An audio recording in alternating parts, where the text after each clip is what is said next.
Welcome to the Bait Boys podcast, the podcast that's finally reached its season 1 finale. And trust us, we're just as surprised as you are that we made it this far. My name is Jesse with Freek Baits Custom Fishing Lures. And as always, I am joined by my thugalicious co-hosts, Trevor from Peak Baits and Anthony from Lazy Baits Co. Gentlemen, how you doing? Look at us. Who'd have thought? Look at us. Not me. Crazy. We're all grown up.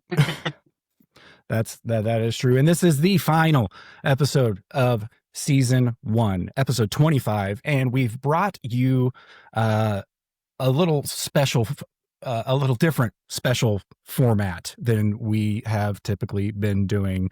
We are joined by not 1, not 2, not 3, but 4 special guests this evening, all of whom have been on previous episodes of season 1. We are joined by Eric from Versatile Baits, Austin from On Swimbaits, Matt from Giff Glidez, and Michael from SacPig Bait. How are you fellas doing this evening? Fantastic. Good. Doing great. Good. Glad to have you all here. Thank you so much for doing this. And I will publicly say, now that we are recording, this was all Matt's idea. So if it goes well, he gets all the credit. If it goes poorly, he gets all the blame. So I didn't tell him that ahead of time, but yeah, that's how we're going to do this. And we've got a couple of interesting segments that, well, hopefully interesting segments that we are going to come at you all with here in just a few minutes. But first, I want to talk about the ever elusive episode 24, the episode that didn't happen. We recorded a full episode. It was Halloween themed and everything. We put a lot of work and effort into it. And somehow, some way, there were some just massive issues with the file it was basically not recoverable before we were scheduled to air that episode. So we didn't air an episode at all. I would rather not air it than air it in the shape that it was in at the time. I am currently working to try to fix what's wrong with it. I don't know that I'm going to be able to, but I'm definitely going to try. And if we are able to fix it, we will air that episode sometime during the break. So we're really hoping to be able to get that out to you all so that you can see it. And it'll be a nice little snack in between the time off that we have where we're not airing new episodes. You'll get one in there. It'll be a little out of order and it'll be Halloween themed. So if it happens like around Thanksgiving, then, Thanksgiving on Halloween on Thanksgiving, I don't know, but we're going to try to get that out to you. It was a great episode with Boston anglers and we really, really want to get that fixed if at all possible. So we're working on that currently. Yeah.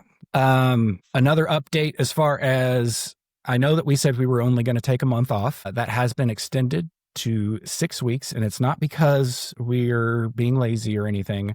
We have a banger of a season premiere episode planned for season 2.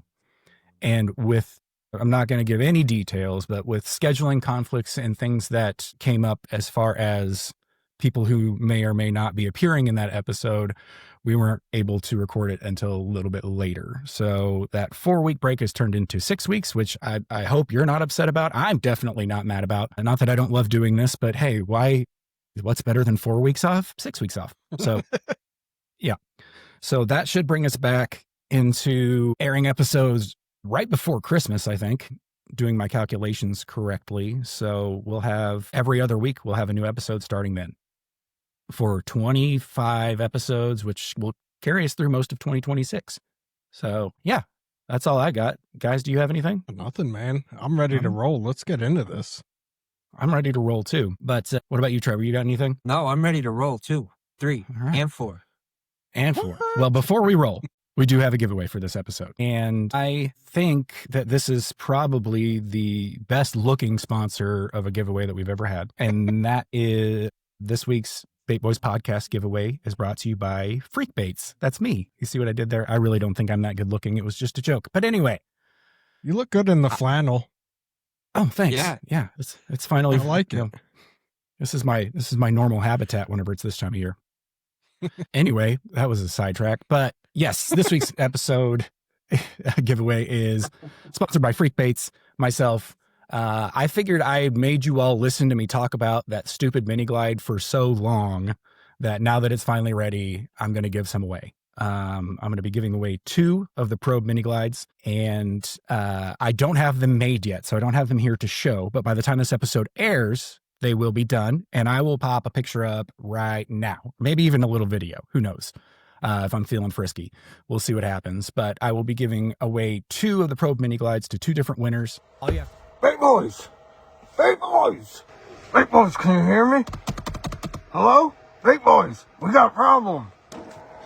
Bait boys, this is bad. Can you hear me? Can you hear me? Bait boys, we got serious problems here. Serious problems. Look at this thing that I found. Listen to it. I am just an earthfish. You hear it? I do not compute your You actions. hear that? Do you hear I that am a thing? simple bait fish from Tell planet me Earth. who sent you. I am not an alien probe. Batman, we need you. All you have to do is go to the pin post on the Bait Boys Podcast Instagram. It will be a collaboration post. It will actually be a collaboration post with the Bait Boys Podcast and all 3 of us. And I am going to add a caveat in there. If you're not following Freek Baits, Peak Baits, and Lazy Baits Co., you should be. So that is going to be a rule for this giveaway. You have to be following the Bait Boys Podcast and all 3 of the hosts on Instagram. And then, as always, tag as many people as you can in the comments. Each tag equals 1 entry, and we will run that for 1 week and through the following Friday. So not even 1 week, 5 days. It's like the first time I've done this, and then we've done it how many times now? Sorry. We will run it through this coming Friday and announce the winners in our Instagram stories on the following Saturday. So yeah, if you want to be one of the first people to get your hands on the Probe Mini Glide, then there's your chance. And hopefully by the time this episode airs, I will actually have already posted some on the website. So if you don't want to leave it to chance, then maybe go check out freakbaits.com. There might be some on there. You can't get them for free, but it's just the price you pay to guarantee that you get one in your hands. But yeah, I'm excited to get that launched, excited to give a few away to some of our listeners. And yeah, so that's this week's giveaway. We'll leave all the rules and everything down in the description below. So I'm going to shut up now, and we're going to get into what is the first of hopefully several Baitmaker roundtables. For this roundtable, we have focused primarily on hard resin bait makers. So don't worry if you're a soft plastic person, we'll be doing one of those later on. If you're a jig, and wire bait person, we'll be doing one of those later on. So don't feel left out if you're not being represented in this conversation. It's still going to be fun. We're still going to have a lot of great insight. We've got some hot takes that are coming up first. So we've prepared everybody to come to the show with their very own hot take that the rest of us may or may not agree with. So we're going to go around the room and talk about some hot takes as far as we feel as a bait maker in the bait making world. So normally we have the guests go first, but I think this time, just to take a little bit of the pressure off of the guests, we will set the tone, and Anthony will go first. Am I ready? You caught me off Anthony, guard. what is your hot take? It was Okay, like you woke my him hot- up when you said that. Yeah, I'm over here sleeping, chugging my Red I Bull. did it. I was going to go first, but then I saw him sitting there. I was like, no, I like it. I'll get it out of the way. My hot take is bait making and just fishing in general. I think technology is one of the best things to be introduced into the fishing and bait making scene. As far as Right. forward facing sonar, CAD, all of it, I think technology is the best thing to happen. Now, I didn't account for someone to take the exact same thing that I had wrote down on my lid. You got it. I'm so glad I went first because I knew someone Wow. else was going to have that one. But Unreal. you could agree. Yeah, it's fine to agree. So who agrees with Anthony? Who thinks that technology is good for You know bait I do. making and fishing? Oh, yeah. Yeah. So Yeah, I we don't mean- really have anybody that disagrees. What I do and the way I do it wouldn't exist without it. So, Come on. It's not Yeah. so it's not even a hot take. What about forward facing sonar? well, right. You still I mean, have to know how to I fish think, to use it. well, Mhm. without a doubt, you need to. Without a doubt, you need to. I mean, that's a can of worms that, can go lots of different directions. I'll say I mean, one thing. I agree. It was my take, so Yeah. I'll say I one couldn't thing catch about anything with forward-facing sonar. Go ahead, Jesse. no, you're good. That's pretty much what I have forward-facing sonar on my boat, and I still suck at fishing. So for everybody out there that's like, it's cheating. No, it's not. You still have to know how to fish. You still have to work, where to cast, where to even look for the fish, because you get one little slice. It's not like you can see the whole lake. You got to know where to look for them. You got to know where to cast. You got to know exactly how to control that stupid thing with your foot and keep it in line to see where. Listen, it's not easy to do. It's not easy to do. It is not an automatic catch. And I can't tell you how many times I've had my bait right in front of a fish's face, and it's just like, nope. Like all it does is just piss you off because you see all the fish that you miss, right? So I agree with you, but that was my add-on to your hot take there. Like all you forward-facing sonar haters, get over it. Like it's not going anywhere. That's my. And also with the introducing more of like a CAD design into the bait world, same thing. You have to know how a bait functions, what you're designing is going to do, and also it's not easy to do. So it's not easy to carve a bait and have it be symmetrical and look good and perform well, and it's also not easy to tell a stupid computer what you want it to do. 'Cause half the time it ain't listening. It's a totally different set of skills. I mean, it's not as if CAD hasn't been in the fishing industry for an incredibly long period of time. Oh yeah. Right. True. But I think to the custom bait makers, to the garage makers and those sorts of things, it's a fairly recent thing. Very true. Definitely. Any other comments on CAD? I know we talked about any additional thoughts. CAD, computer designing, 3D printing, any of that stuff? Yeah. Or we're all fans? Obviously, I 100% agree with it. It's definitely beneficial for all the baits that I do. Like Matt said, I couldn't do it my baits without that. I mean, that's helped me go miles and be able to produce baits like crazy compared to one by one, and just slamming efficiency. Well, that's great. All right, let's see who wants to go. Anybody want to volunteer to go next? Is there anybody that feels especially inclined? If not, I'm going to pick Trevor. All right. I absolutely think fishing needs superheroes and time machines. And if you disagree, I'm going to have to disagree with you. All right. Superheroes and time machines, huh? Can I get like 10 of myself? That would be awesome. Yes. That's a superhero, right? Okay. I Cloney disagree. Man. I disagree, only to be devil's advocate here. If there's too many Supermans in fishing, they're going to get all of the fish. And for us normies, we're not going to catch anything. So no, there shouldn't be superheroes fishing. They have no business fishing. That's cheating. I don't know. So From what I understand, you can't catch fish right now anyway. So what's it gonna make a difference?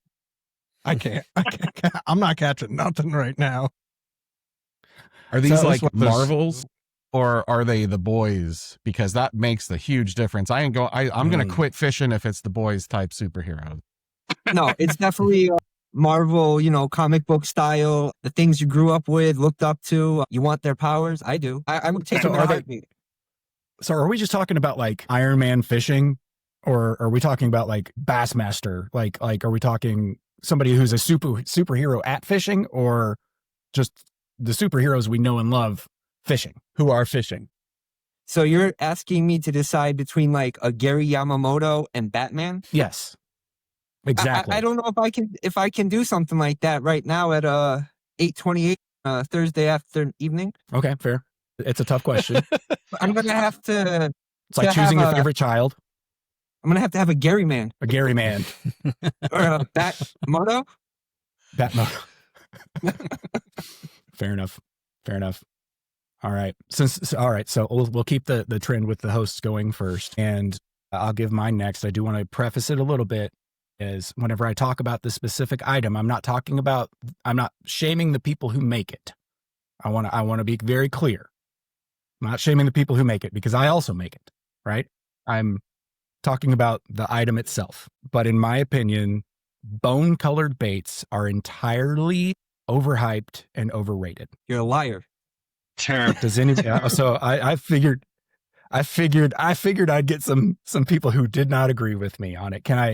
Let me explain a little bit why I feel like that way.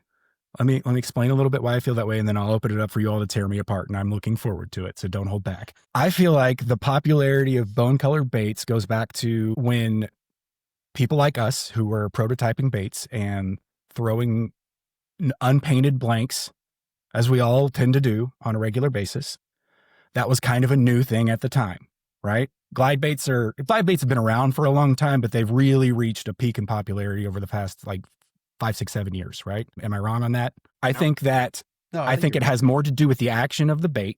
I think it has more to do with the fact that glide baits can get a very realistic swim and they can really look like prey. It's not just a constant, rattle wobble like a lipless or lipped crankbait. It's something relatively new. Relatively, keep in mind, I know it's not brand new by any means. And I think that people started catching on the blanks, the unpainted blanks, and they're like, well, let's just start doing this bone color. I just feel like it has more to do with the bait itself and the action of the bait than the color, because fish can't see a lot of colors. They can see white, but they also see like chartreuse is white. They also see everything else is white. So if bone was the key, effectively you could paint a bait completely chartreuse and get the exact same effect. But everybody wants bone, and I paint bone baits all the time. I'm not like I said, I'm not throwing shade at anybody that makes bone baits, but I think that the color on the market has been completely overhyped and it's overrated. So have at me, whoever wants to come at me.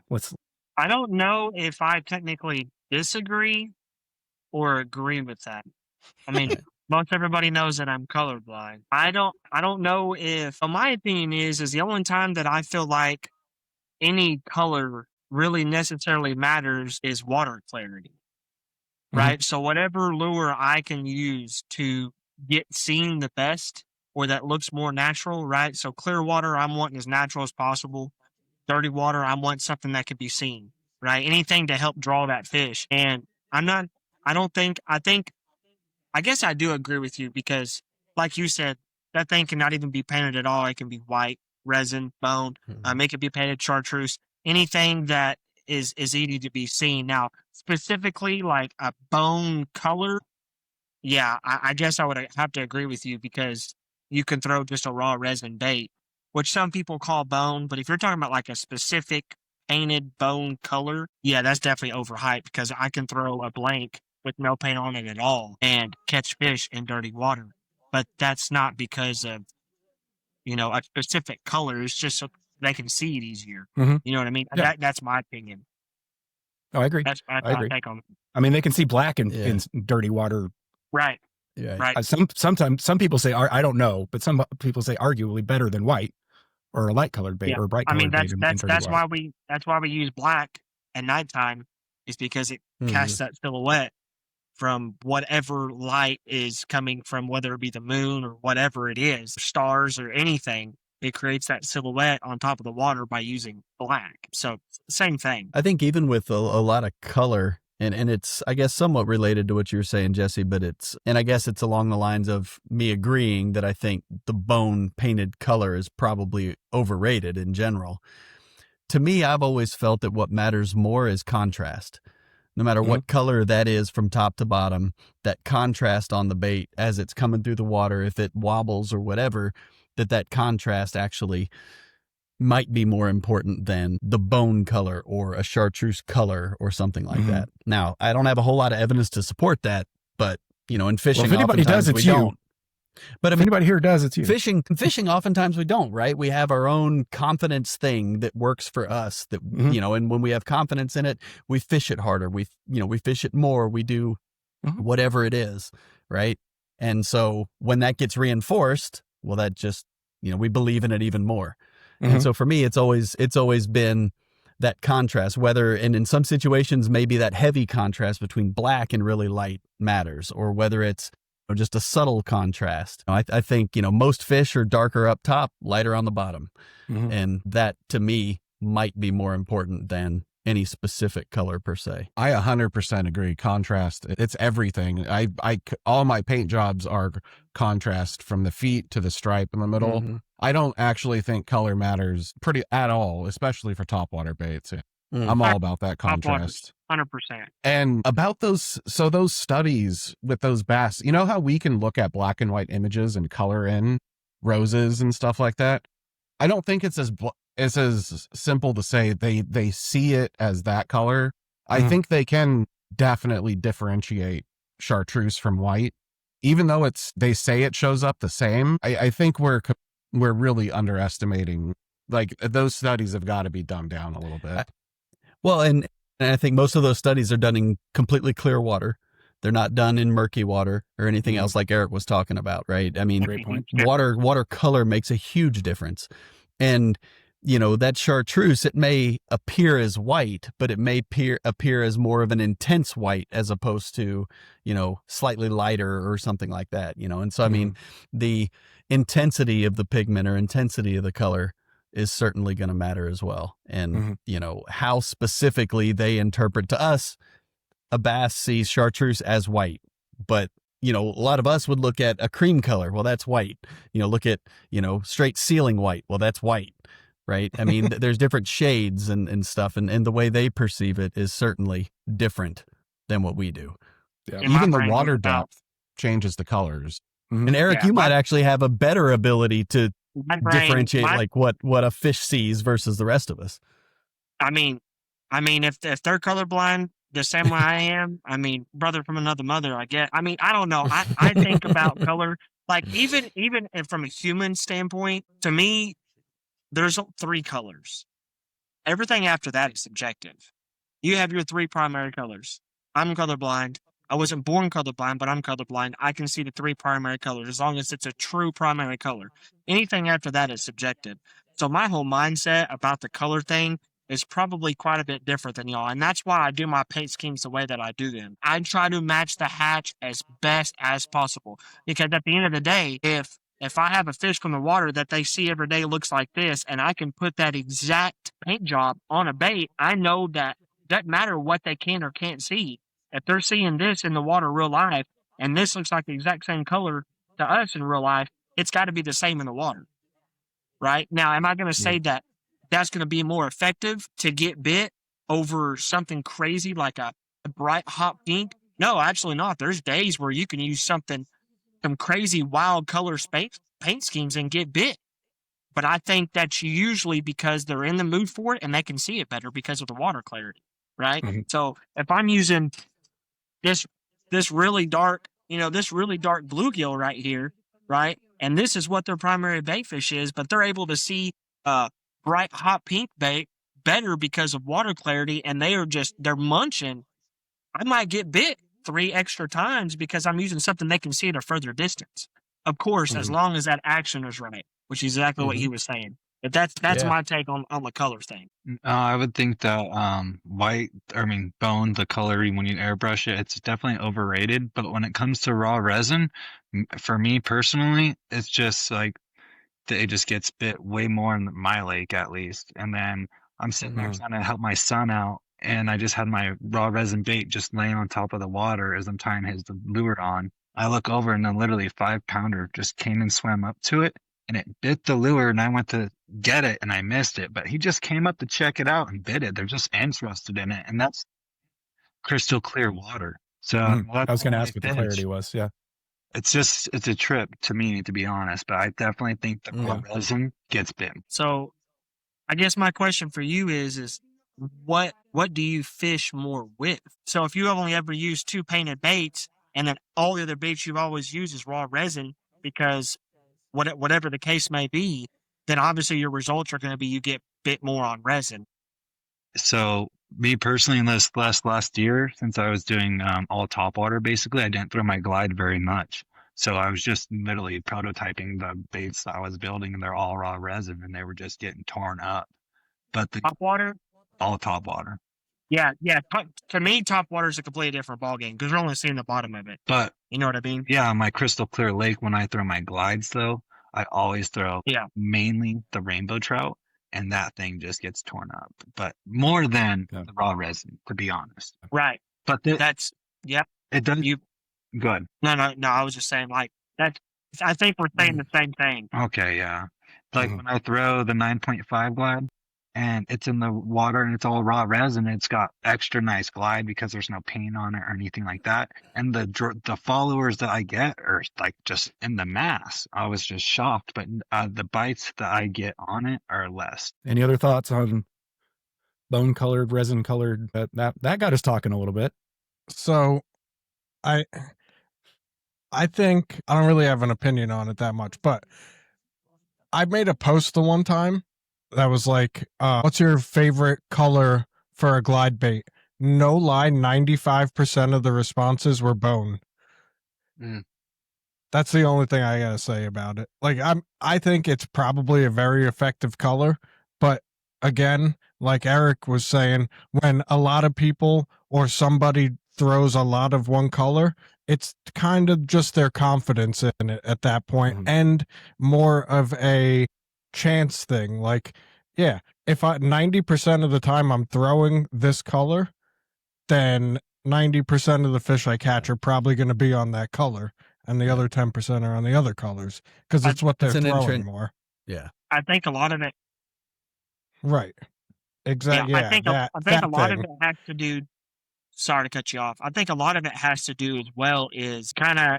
I think a lot of the reasons why people throw a lot of bone baits is from a buyer standpoint, from a fisherman standpoint, is if they can get their hands on a blank. And I say blank because I think when you said that question you put up, Anthony, I think some of them may have thought the actual bone color, but I think probably 80 to 75% of them were thinking raw resin bone as well. And when you do that as a fisherman, them baits are generally cheaper, right? So they can get their hands on one of them baits a lot easier. And I think the statistic wise, I think that at the end of the day, that's why, right? Because if, for example, my VG2 is 115 as a blank, but it's 165. Well, then people who are trying to get into it or whatever, like I'm going to sell them blanks to a lot more people faster because of the price point. Well, that means more baits in people's hands, which means more people catch fish or more people get followers. And I think that's why that statistic comes out that way as well. Fair point. It would be really point. cool. I mean, and it would be difficult, obviously, because there's more time and effort and work and everything, money, into it. But it would be cool if there was a set of baits that you sold that you had 25 blanks, 25 painted, sold at the same price to see where does it go. Yeah. Right. Do people You kinda go control towards the that. blanks? Do they, go towards the painted baits? I mean, because oftentimes, the word is always that, you sell painted baits to catch the fisherman, and that sort of thing. And I'm not convinced that's entirely true. Right. I mean, does it happen? Of course. Yeah. There's some element of that, but I think there's also the element of if somebody has supreme confidence in a blank, then that's what they're going to fish hard. If they fish it hard, that's what they're going to catch fish on, because all of them will catch fish. And I think that goes back to what Jesse was saying. The action, the behavior of the bait, how it's worked, all of those things. It's not just the color of a bait that catches a fish, right? It has to be retrieved in the appropriate way and all of those sorts of things. And so, I mean, the confidence of the angler is huge in this whole equation. Exactly. It's kind of like the gambler's mentality. You forget all the misses and you only count the wins. You just 100%. forget. Well, it's like playing golf, right? I mean, you just want to throw in the towel completely and break your clubs and chuck all your clubs in the freaking pond. And then you hit the one good drive and then you're like, oh, I'm in. I'm going to keep rocking this game. Right? It's the same thing. Fishing is just like it. That's why I keep golfing, because I suck so bad at it and I hate sucking. Trevor, I know you're a fan of bone colored baits. I don't know. I think you're a fan of bone colored baits because we've talked about that before. How do you feel about my hot take? I know that My outburst was uncalled for, and I think it's the action more than the color that is going to get it, because I have some baits that I throw just in resin, like my rats, they get bit. But I have other baits that are red and blue, and they get bit just as much. You know what I mean? So I agree with the whole board, and I recant my liar statement. It's okay. It's okay. I knew that if I had a chance to explain myself, that I could at least like not make everybody want to lynch me. So I appreciate everybody's input there. But all right. Well, enough of the hosts talking. Let's get to our guest hot takes. We still have 4 more to go, fellas. So let's go. Eric, I know that Anthony's still, you just took a bite of something. So No, you're good. I'm like a waiter at a restaurant. It's like, how's your food? Right after you take a bite. Yeah. No, like Anthony took mine, and then I'm in my head thinking what it was going to be, and it was going to be color. So you know what? I just give up at this point. Yeah. We'll come back to you. Just think a little more. Hopefully nobody else steals what you come up with. I give up. I agree. I agree. All right. Fair enough. Austin, what do you think? What's your hot take? All right. Well, since we're on the paint scheme, I have the perfect question, honestly. So, what is your favorite color that you do paint? And what is the most productive color? Is that your hot take or your question for later? Oh, no, shoot. Oh, no. Oh, no. Did I give the wrong one? No, you're good. It's a great question. I like that question. One line above that. It's okay, guys. Now, swiveling hook hangers for resin baits are better than just the eye-rings that go into the bottom of the baits. I saw that posted on the Baitmaker's page the other day, and I was just like, there's no way that's good. I mean, personally, when I did have the eye-rings just in the bait, it would get bent on fish sometimes, and then I'd lose a fish or whatever. And then with the swiveling hook hangers, I have lost like barely any fish since I've ever used them on all my baits. So what do you guys think? No disagreement at all.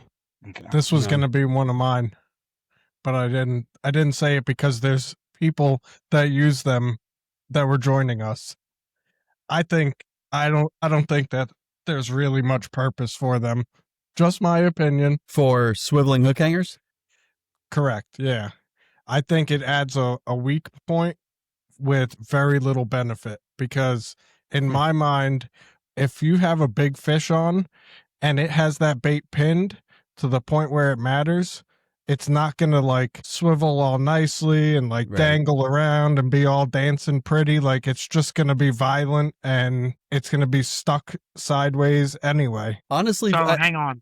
Oh, That's go not ahead. true, Go ahead, dude. Matt. Go ahead, Matt. Yeah, no, I think from my perspective, maybe it isn't as much of the hook hanger being able to swivel. More to me, I think the swiveling hook hanger is actually more secure. And I don't know if anybody would agree with that or not, but as you put that swiveling hook hanger in there, and then the resin fills in around it, and it fills in between that hole of the top part of that swivel, that thing ain't coming out. Like, there is no way, right? I mean, if a fish is on there and not only that, but the end of that swivel, I mean, provided you're using a swivel that's rated heavy enough and everything else. Right. I mean, that thing wiggles around and everything enough. It's not easily going to bend or anything like we were talking about before. And so to me, whether or not the spin of the swivel hook hanger is a huge benefit, to me, at least in my mind, I feel like it's actually a stronger connection than a screw. I totally agree, bro. Totally. But you don't think that creates an extra, like Anthony was saying, an extra weak point, because At if what that part of swivel's it? able to, which I know that the anchor of the swivel is in there better, No, but I've tested it. pulled it tested out it. before with my hands. So there weren't great hook hangers or great swivels, by the way. But so I'm just going to caveat The that. swivels, I mean, at least the swivel I use are rated to 310 pounds. Right. Exactly. So, Yeah, I mean, So a little thing Yeah. about these swivels. So when I first started using swivels, I wasn't fully committed to the brand that I was using at first. And there is a huge difference in what brand of swivels you're using. I mean, I'm talking like huge difference, to the point where the swivel won't even swivel no more, like garbage swivels. And I went through several different brands. And when I was going through these brands, I was doing strength tests. And to be honest with you, the swivel held up. Now, I didn't have like a pound scale on it, right? But it was so close to the different. Like, the swivel is not weaker, I would say, than a screw eye. Yeah. I don't know if you've ever had this issue, but I've actually tried to screw a screw eye in to my resin baits, and the whole screw eye break. I don't know if y'all have had that before. I'm a big believer that that's SacPig's fault because his microblooms are ridiculous. Yep. But True. I'm a firm believer in the swivel hook hangers. I have specifically lost a giant, and it rolled out my split ring and my hook before I went over to swivel hook hangers. Yeah. So don't beat me up for this. Don't upcharge me anymore, Anthony. Okay, but I disagree. That's it. We're done. So the way that I manufacture mine, it's the sheer strength of the screws that are actually the strength point, because I use my screws for them.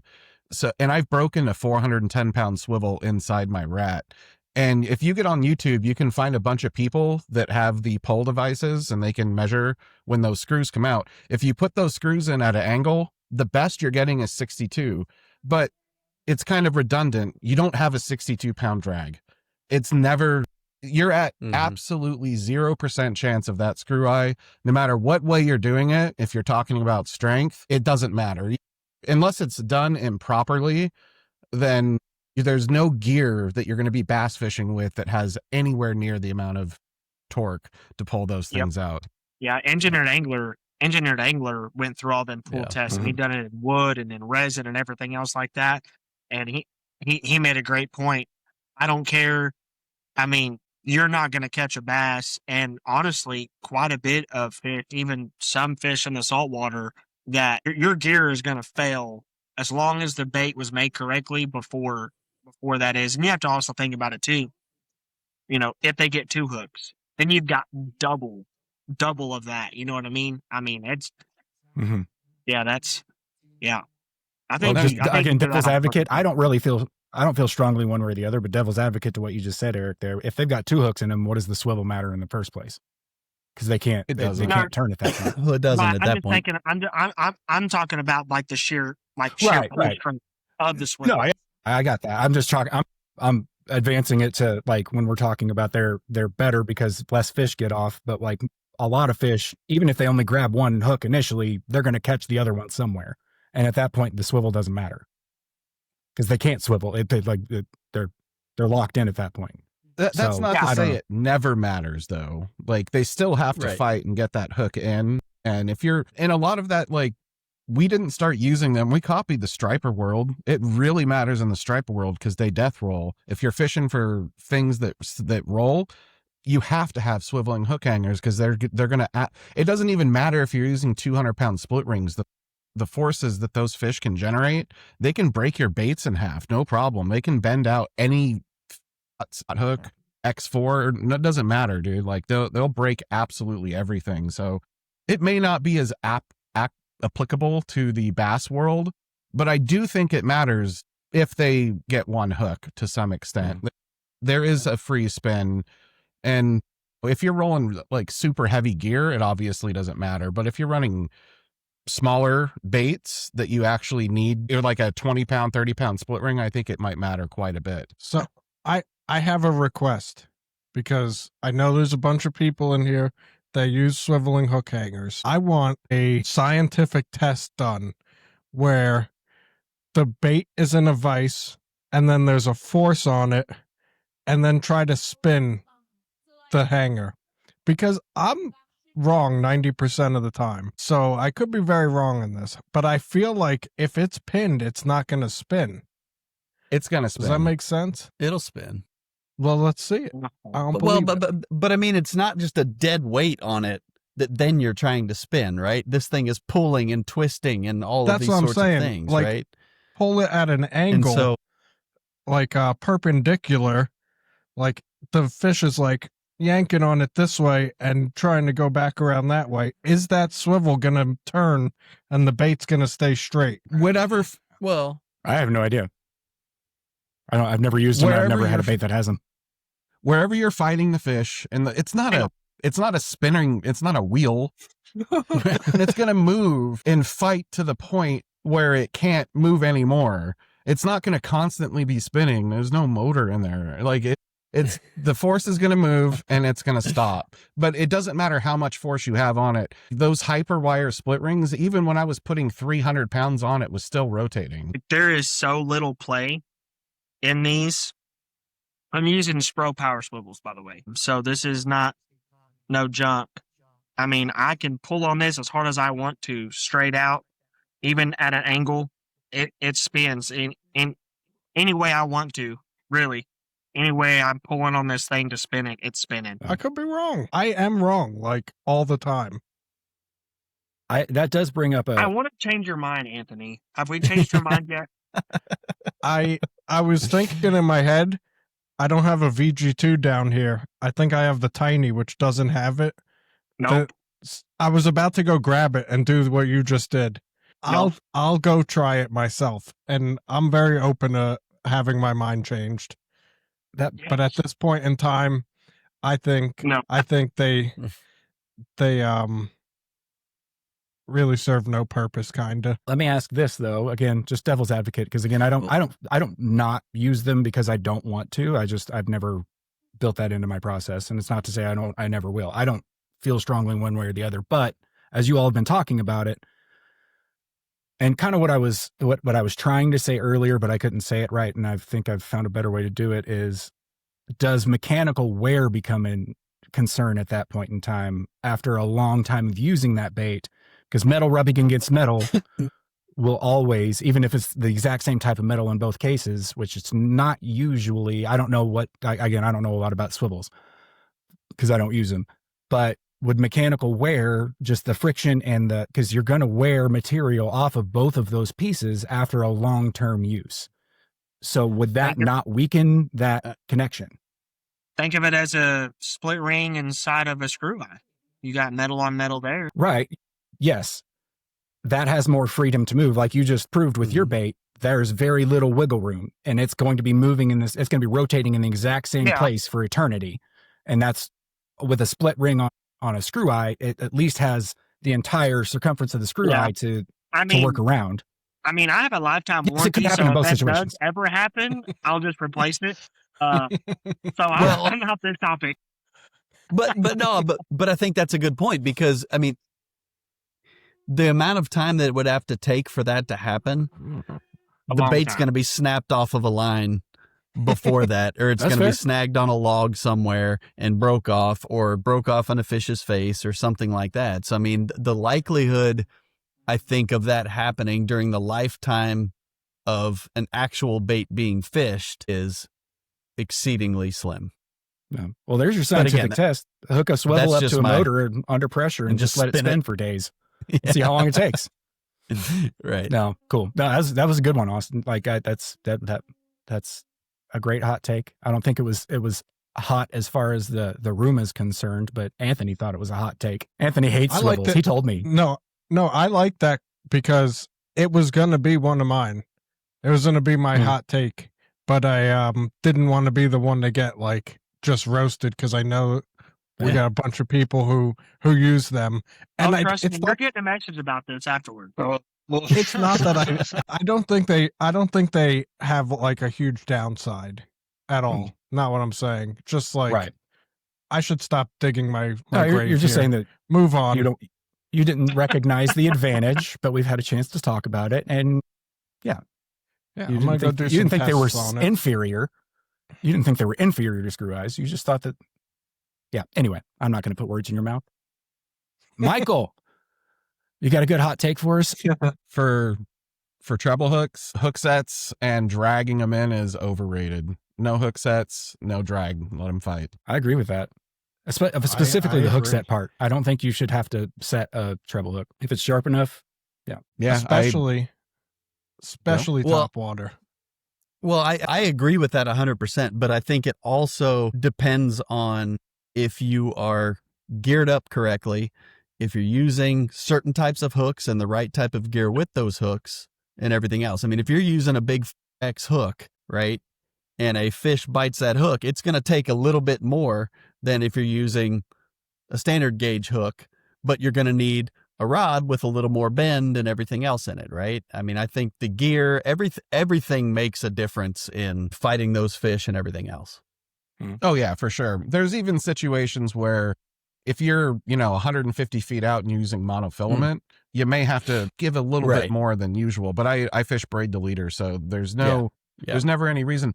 And there's actually lots of downsides to, and we all experience this frog fishing all the time. They miss it. And then you pull it out of the zone, and then you have to recast directly where it was, or try to cast somewhere near it. So you pull it out of the zone, and in my experience, when you do that they're gone. But if you just keep steady and let them come up and get it, and don't react whatsoever, that seems to net me more fish than trying to react to their bite. Hopefully you're not watching my cast to catches, because I'm setting those hooks, bro. I'm not even gonna lie. I'm like, Yeet! I'm not losing that fish. I mean, I fished small treble hooks on my weights, and there's been a point where I'm fishing an area I'm not supposed to be fishing, and my son's with me, and I said, "Oh, he wants to climb back over the fence." My bait's on top of the water. I picked him up, put him on the other side of the fence. My bait gets hit. I literally just grabbed it, and I just not set the hook, just pull it up, and it's got some weight to it, and I got like 4 cranks into it, instantly off, bro. And I was just there Should have set the hook. there's some with it, like, I mean, obviously you have to spend a lot of time fishing like this and then go fishing with setting the hook. And I don't think a lot of people spend the time to have the opinion to not set the hook. And I know that's why it was you have to actually go out and try it. And not a lot of people are willing to change up this has caught me so many fish. But when you think about, like, when you do hook into fish, when do you lose them the most? It's when they jump, and it's when it's right at the bank, when the forces of the water are no longer on them. And I don't think you have to actually, the hook needs penetration. Like, load your rod up, and that should be enough to get, and the fish fighting, of course, even if it pokes in a little bit, as soon as they turn their head, that hook it's in there solid. And if you're using like a 2+ ounce bait, it's not going anywhere. And I prefer to pull my treble hooks out than have it even a slight rip in their mouth. wow. I find that they just come off very easy. And it doesn't take much to rip their mouth, and they rip their mouth when they jump and when they're right at the bank. So I like tiring them out there and bring them in dead instead.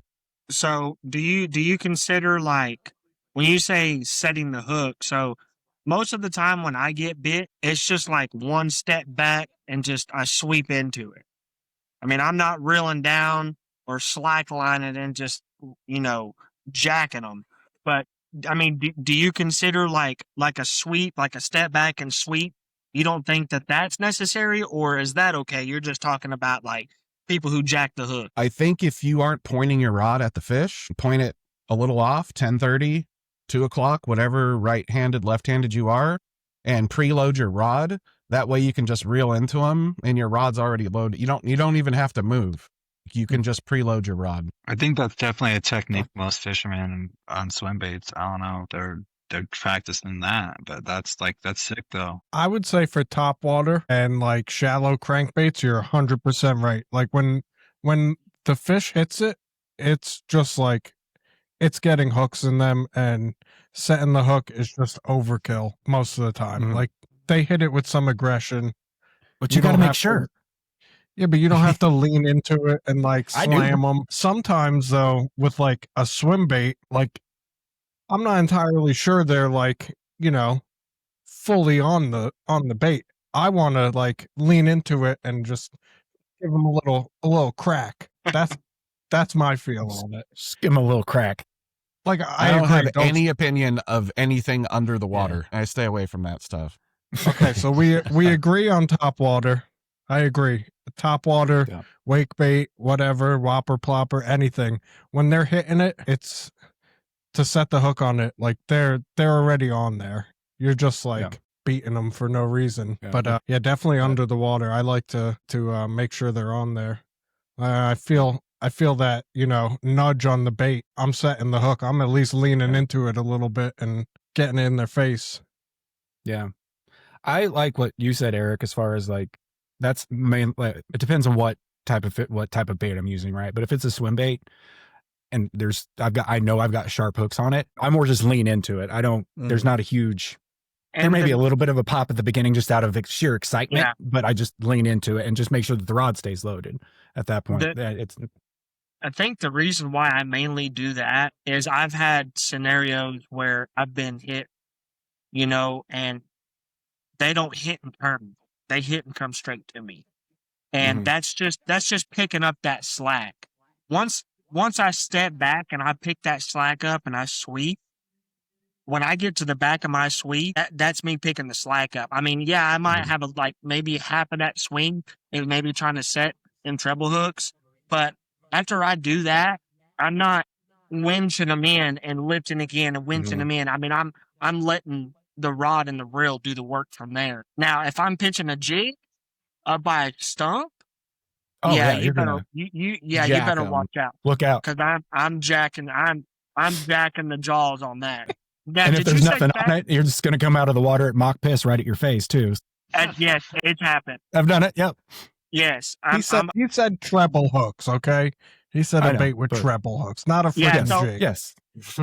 Yeah, I had to make sure I set that straight because a jig, I'm cracking a jaw for sure. Now, was you talking about just top water, or was you talking about all treble bait? I feel that it's all treble hook baits, but I don't have enough time fished in anything but crankbaits, really. So I just keep my mouth shut. But I have a feeling it extends to every. I don't think setting the hook is going to help you hook the fish or give. It may be beneficial to pull the bait away as a glide bait. Maybe it sees it as running away, but for topwater, it sure don't work like that. Like, I have a very distinctive bite. I remember this happening. I was fishing on a shallow flat. I'll make this real quick. Fishing off a shallow flat, it comes off into the main channel. It was cold as hell outside, and I'm just bombing this up on this flat, and I'm coming across this drop, and the glide's probably 10 foot from the boat, and I'm not kidding you. This 6-pounder came up to my glide bait and just opened its mouth ever so slightly and literally had both hooks on the side of his face and just put it in its mouth and just slowly turned and swam away. Bro, I did. I leaned into it. I did.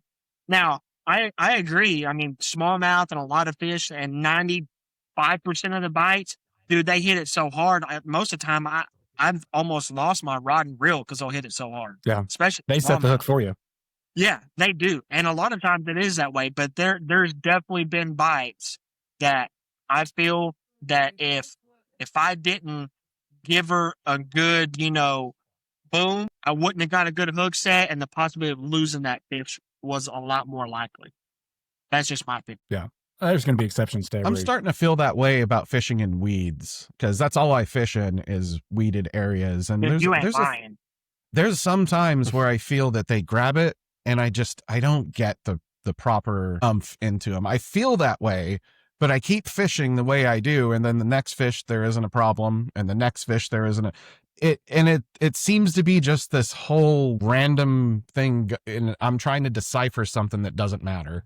Well, it's just from now on, just start literally going like 7-2 every time. And if you never lose a fish, then you've answered your question. Just crack the dog. I love it. All right. Good stuff, fellas. Good stuff. All right. We got one more to go. One more hot take, and that's from Dr. Glidez himself. Matt, what do you got for us? What's your hot take? Man, I've been bouncing around from where to go with this. And I think, actually, Michael, whenever you mentioned something about braid deleter, it sort of popped in my head. And because I'm typically a braid deleter guy myself. And I think fluorocarbon is 100% overrated. I hate fluorocarbon. Most of the time people talk, oh, fluorocarbon, they can't see it and it's the visibility and this and that. For me, fluorocarbon has caused me more problems than it's ever solved for me. And so the majority of my fishing is braid deleter. I mean, when I'm fishing glides, I typically go copoly or mono, but sometimes I fish, my little glide, I fish it braid deleter and it works just fine. Never had an issue. But I think fluorocarbon is 100% overrated. Does anybody disagree other than me? But you don't want to know my opinion on it. I think you mainly fish from a boat. Anything not braid is overrated. I knew you were going to say that. On the flip side of that, I hate braid with everything in me. I hate braid.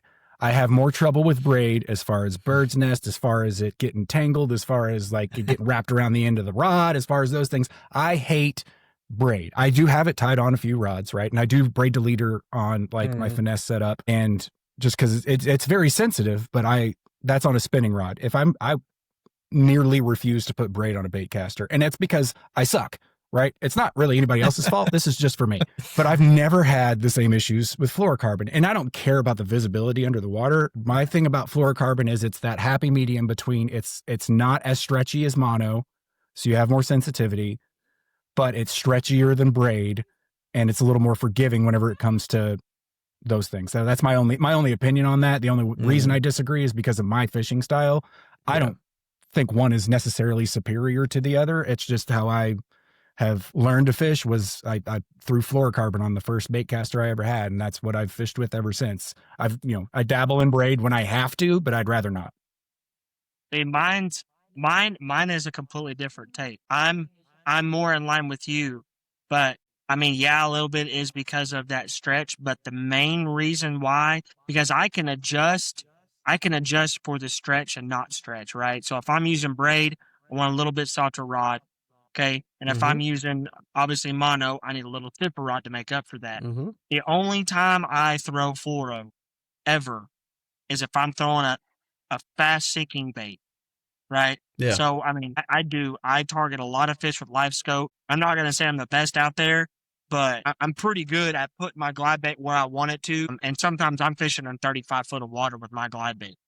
Right. And I have them tuned and pre-weighted to be a fast sink version. And sometimes I don't want to wait that long, right? Because, fluoro sinks. So when I'm fishing deep water like that, or I'm targeting schools of bait in 10, 15 foot, especially in the fall, like right now, dude, if I'm not getting my bait down there as fast as possible, the bait's already gone before I can even get my glide in the ball of bait to effectively fish it.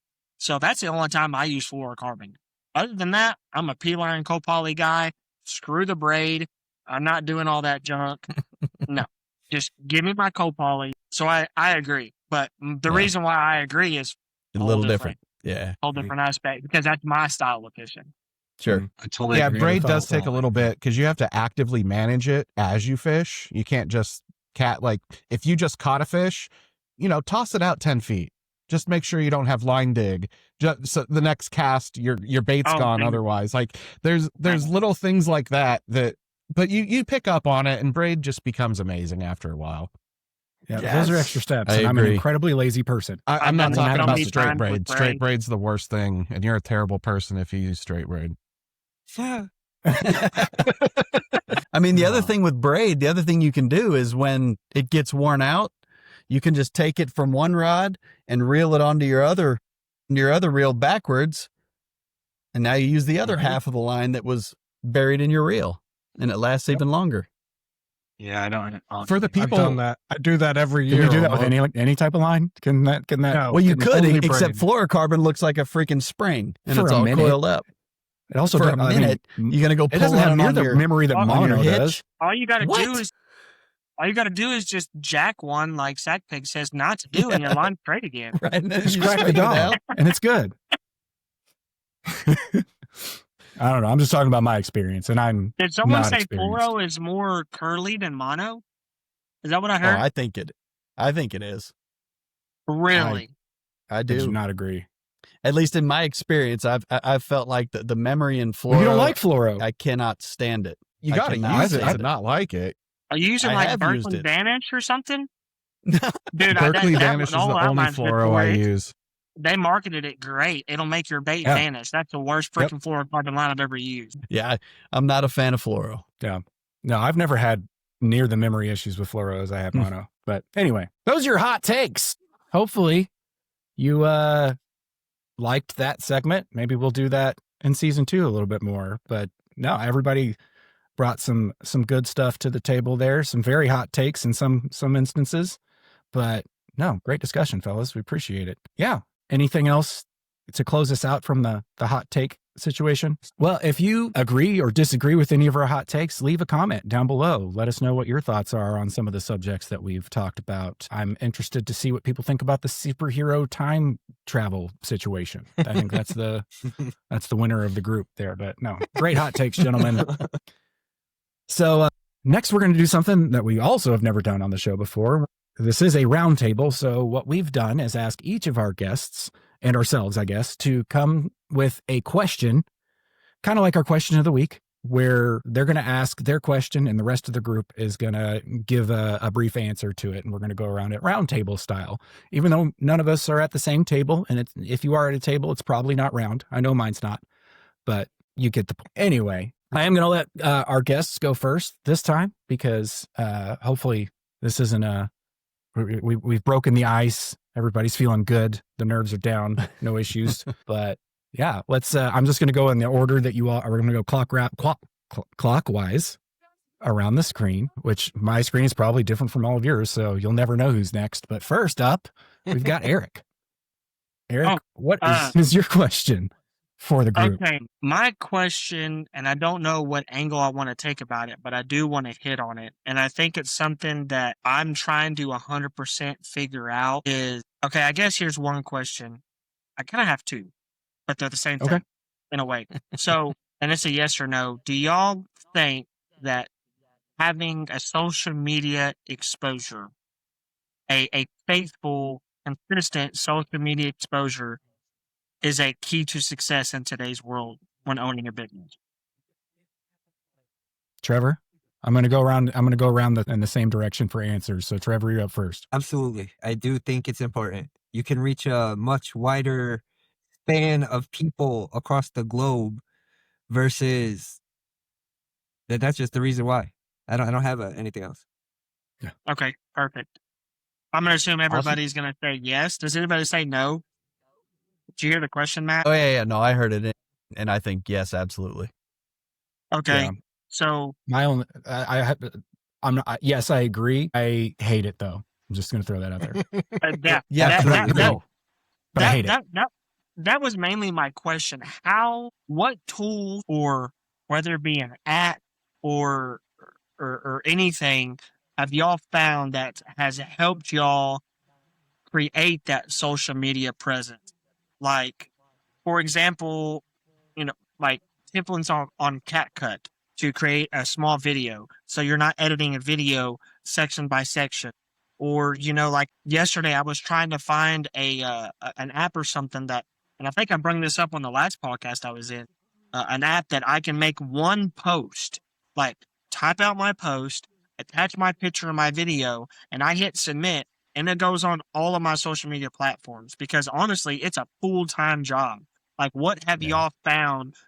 Have y'all just like dedicated a specific day of the week or time of the day to create? Because honestly, they say you got to post at least once a day. Like, what have y'all found that helped y'all with y'all social media exposure?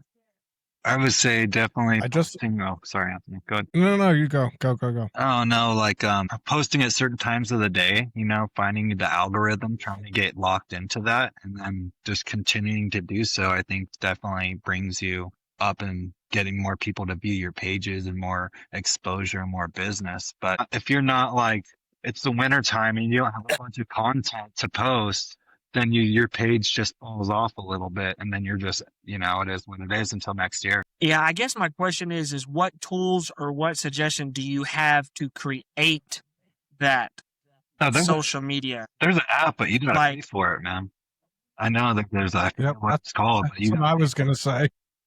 So there is an app to create one. Okay. Yeah, there's an app that you. It's ridiculously expensive. Is it really? It's like $45 a month. Holy crap. I'm just saying, like, a lot of these bigger businesses, they have like a full marketing team. And I don't have to really say any names here, right? These guys have a full marketing team. They're posting trolling videos and all these videos daily and everything like that. And someone like me, and, from my understanding, most of us here, we have a full-time job and we do this on the side. And, I'm so focused on customer service, making sure I reply back to people and make the phone calls and do all that stuff. And I feel like social media and marketing, I guess you could say, is important, but it always, for me, it always tends to fall on the back burner.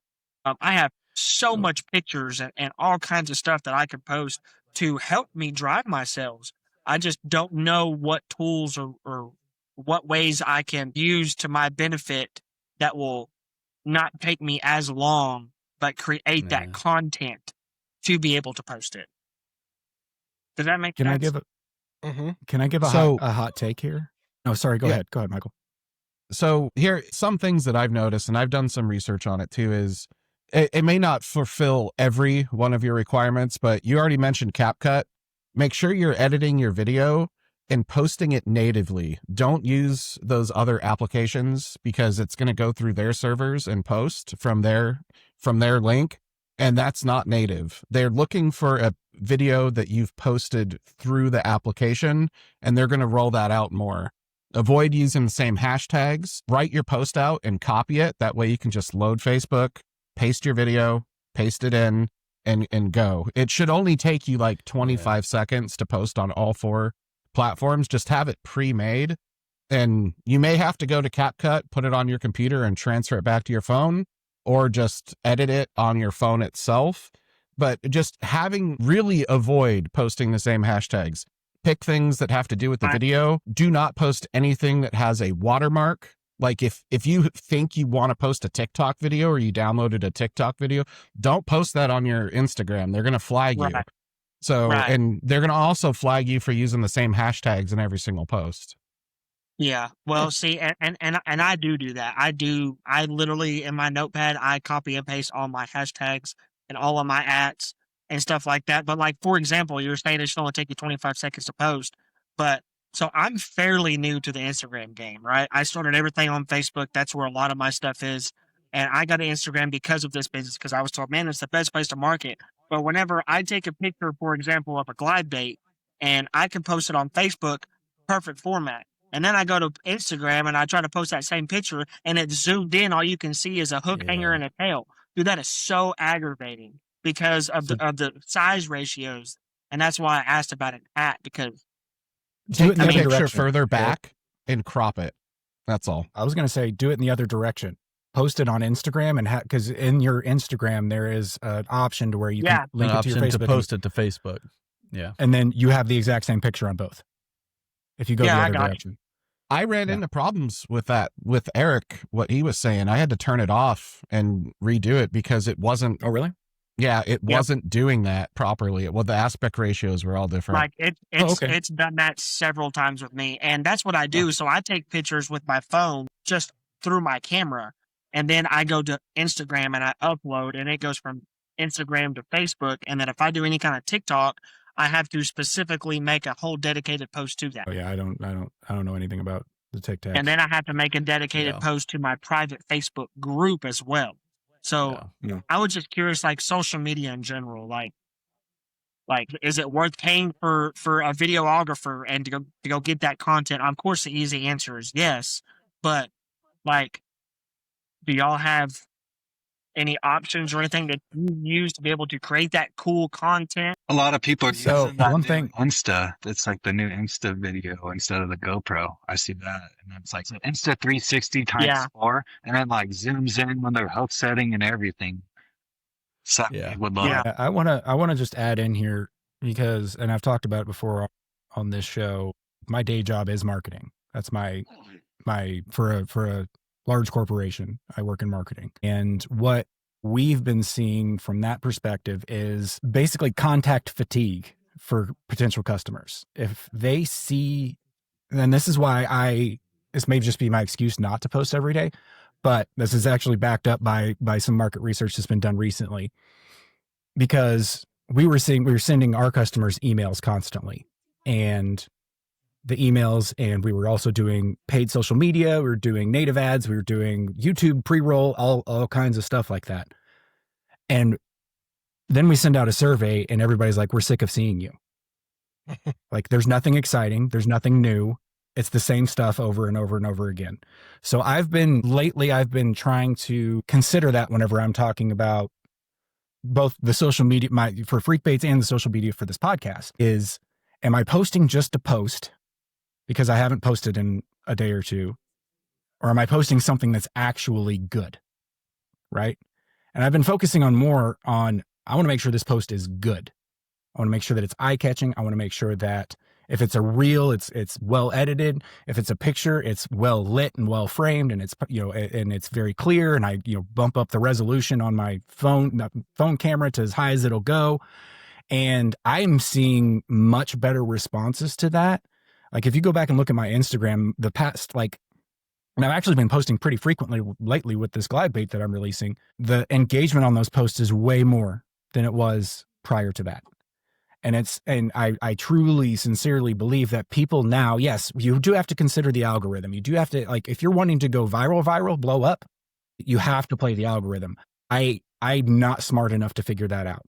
And I really don't want to figure that out. I don't want to invest the time and energy to do it, even though, yes, that could make you far more successful than what you are currently.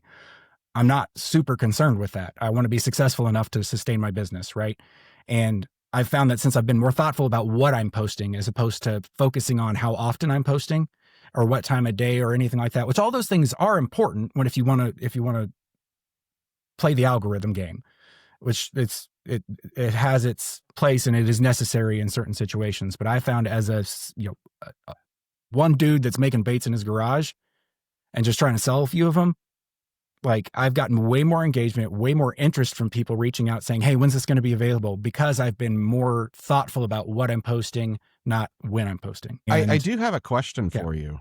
Go ahead. So you have your audience, and let's just say they've been following you for 2 or 3 years, right? They're obviously exhausted. When I upload my rats, I'm like, another rat picture. Who wants to see that? I'm thinking the same thing, but it's not for them. It's for the new people, and you need to get the algorithm to get yourself out there, or else you're just always talking to the people that have already supported you in some way as a business so is it worth giving up the chance of getting new people to please the people that are already following you from a business perspective? From a business perspective, me personally, it's just my opinion. Trust me, I don't know everything there is to know about marketing by any means, even though it's my day job. There's a lot more that I don't know, both from the corporate side that I'm involved with and from my own personal business side. If you take care of the people that follow you, if you take care of your current customers, the people who want to see your content, that want to see your product, that want to invest in your product, if you take care of those people and you're continually doing something new, showing them something new, it can be the same bait that you posted a week ago. Just do it differently, right? A different backdrop, a different whatever, and be thoughtful about instead of just taking a picture of bait, laying on your table and posting it. Be thoughtful about it. Don't post the same type of pictures every single time. What's going to happen is, yes, you're catering to the people that already follow you. You've already got them hooked. But what those people are going to do, and I've seen this happen firsthand, those people are going to share it. Those people are going to post it to their stories. They're going to now Instagram has the whole repost option for, you can tap the repost button. It's right there with the like and comment and everything else. You just repost it and it shows who's reposted it. And if you can get 6 or 7 reposts on one post, that's 6 or 7 other audiences. Now, granted, that person may only have 100 people following, but that's 100 people that haven't seen your stuff that don't follow you. Right. But somebody who has 7,000 people following them may repost it. And I personally, I'm just talking from personal experience. I can't say that this will work for everybody. I have seen much better growth in audience and engagement than the way I was doing it before, which was trying to post as frequently as possible, trying to, play the algorithm game, trying to pick the right hashtags and everything like that, which does work. Don't get me wrong. I'm not saying that doesn't work. I'm seeing personally better results from being more thoughtful about what I'm posting and keeping people interested in doing new things more frequently than I was whenever I was trying to just scramble to post something every day. Does that make sense? I promised I wouldn't ramble, but I probably just did. So sorry. It was a great question. Any other thoughts on that as far as social media or tips or tricks or anything? Because I get stressed out by social media, man. I hate it. Like I said at the beginning, I hate it. I don't want to post. I mean, wish I didn't have to. there's a reason why these full-time builders have people dedicated for that. You know what I mean? Like it's almost like having an HR person. You need a social media person because the new word of mouth now is social media. Yep. And I say, if you can afford to have the social media manager and the videographer, go for it. I can't. I don't. Yeah. No. Oh, I can't do either. that. That's why I'm asking for help. I figure most of us can't. But that's just my 2 cents as far as that goes. And again, I'm not saying it's the only way that works. I'm just sharing what's worked for me to hopefully maybe one of you guys or somebody out there is able to try it and see similar results. But that's just my 2 cents on that. But great question. Trevor, you're the next on my screen. What's your All right. question for the group? That's a great question. Let me see. What's your favorite snack for fishing? Because I'm super unprepared tonight. That's a good question. That's solid. It can tell you a lot about a person. Eric, what's your favorite snack for when you go fishing? Favorite snack for food, honestly, is Dot's pretzels. Okay. Dude, I a would good one. hammer down on a whole That's a good one. bag of those things. Which the plain flavor? ones or one of the voodoo? I or? don't care what dadgum flavor. I mean, the original, I mean, I might as well just open it up and just tip it back. Like, I will, that and my sweet tea. I've got to have my sweet tea. I got to have my sweet tea. But Dot's pretzels for me, for sure. That's fair. Austin, what's your go-to boat snack? Or bank snack, whatever, fishing snack? I like some candy, man. I like some Sour Patch Kids, or like, you're fishing, it's hot, just something tasty, bro. That and maybe like a Celsius. Celsius, all right. Get a little kick in your energy in there. I do it. Like it. Michael, what about you? What's your go-to fishing snack? Well, I only fish at 5 a.m., so beer. I don't eat. Beer. Okay. That's fair. Love it. That's fair. I'm next on my circle here, so I'll say I like beef sticks. Like I'll buy a big bag of beef I knew sticks. someone was going to say some original crap like that. Some beef jerky. No, beef sticks, sir, specifically. Sticks. That's right. That's right. Smoked beef sticks. Yeah. Anyway, Matt, what about you? I'm a beef stick guy. Well, must be an 100%. Ozark thing. Have you It seen must be. seen the beef jerky that's called, I think it's called boat snacks, whatever, but it's like a beef, dedicated for fishermen. Right. Yeah, but they sponsored one of our giveaways. They Earlier sponsored in the one of our, season. they were like our first one. Really? Yeah, That's cool. That Anthony? actually may have where I've seen it from. that probably is. My favorite snack is Marlboros. 'Cause I'm just fishing, not even eating. Hey, that used to be mine too, buddy. That used to be mine too. Fair enough. Fair enough. Good question, Trevor. Good question. All right, Austin, you're up. What's your question for the group? What do you guys like to do to prepare for the next year with bait building wise? Do you guys like to make new models? Just chill out for the winter? What do you guys like to do? God, good question. Eric? Honestly, that would have been a good question for me. Like, what do y'all? Because I've noticed a lot of builders kind of like shut down for the winter. Yeah. Man, I'm still building. I'm still doing like the same thing I do all year. Right. I have a steady supply and demand thing kind of locked in. I feel like fairly decent. I'm always afraid of going one way or the other. And each way is not good. One I'm scared of, and the other one, my business is no longer here. So for me, it's like I just continue doing the same thing. And like what you mentioned, like working on new models, I'm always doing that too. I'm trying to always squeeze that in. And Anthony knows this, dude. I always come up with these crazy ideas, and I'll randomly mention like, dude, I have this idea. I've been working on this. I've been thinking about this for the past year. I want to try it. I do it all year long, all the time. Yeah. And I'm a huge math nerd, so then I try to twist math into it, and then it just gets dumb.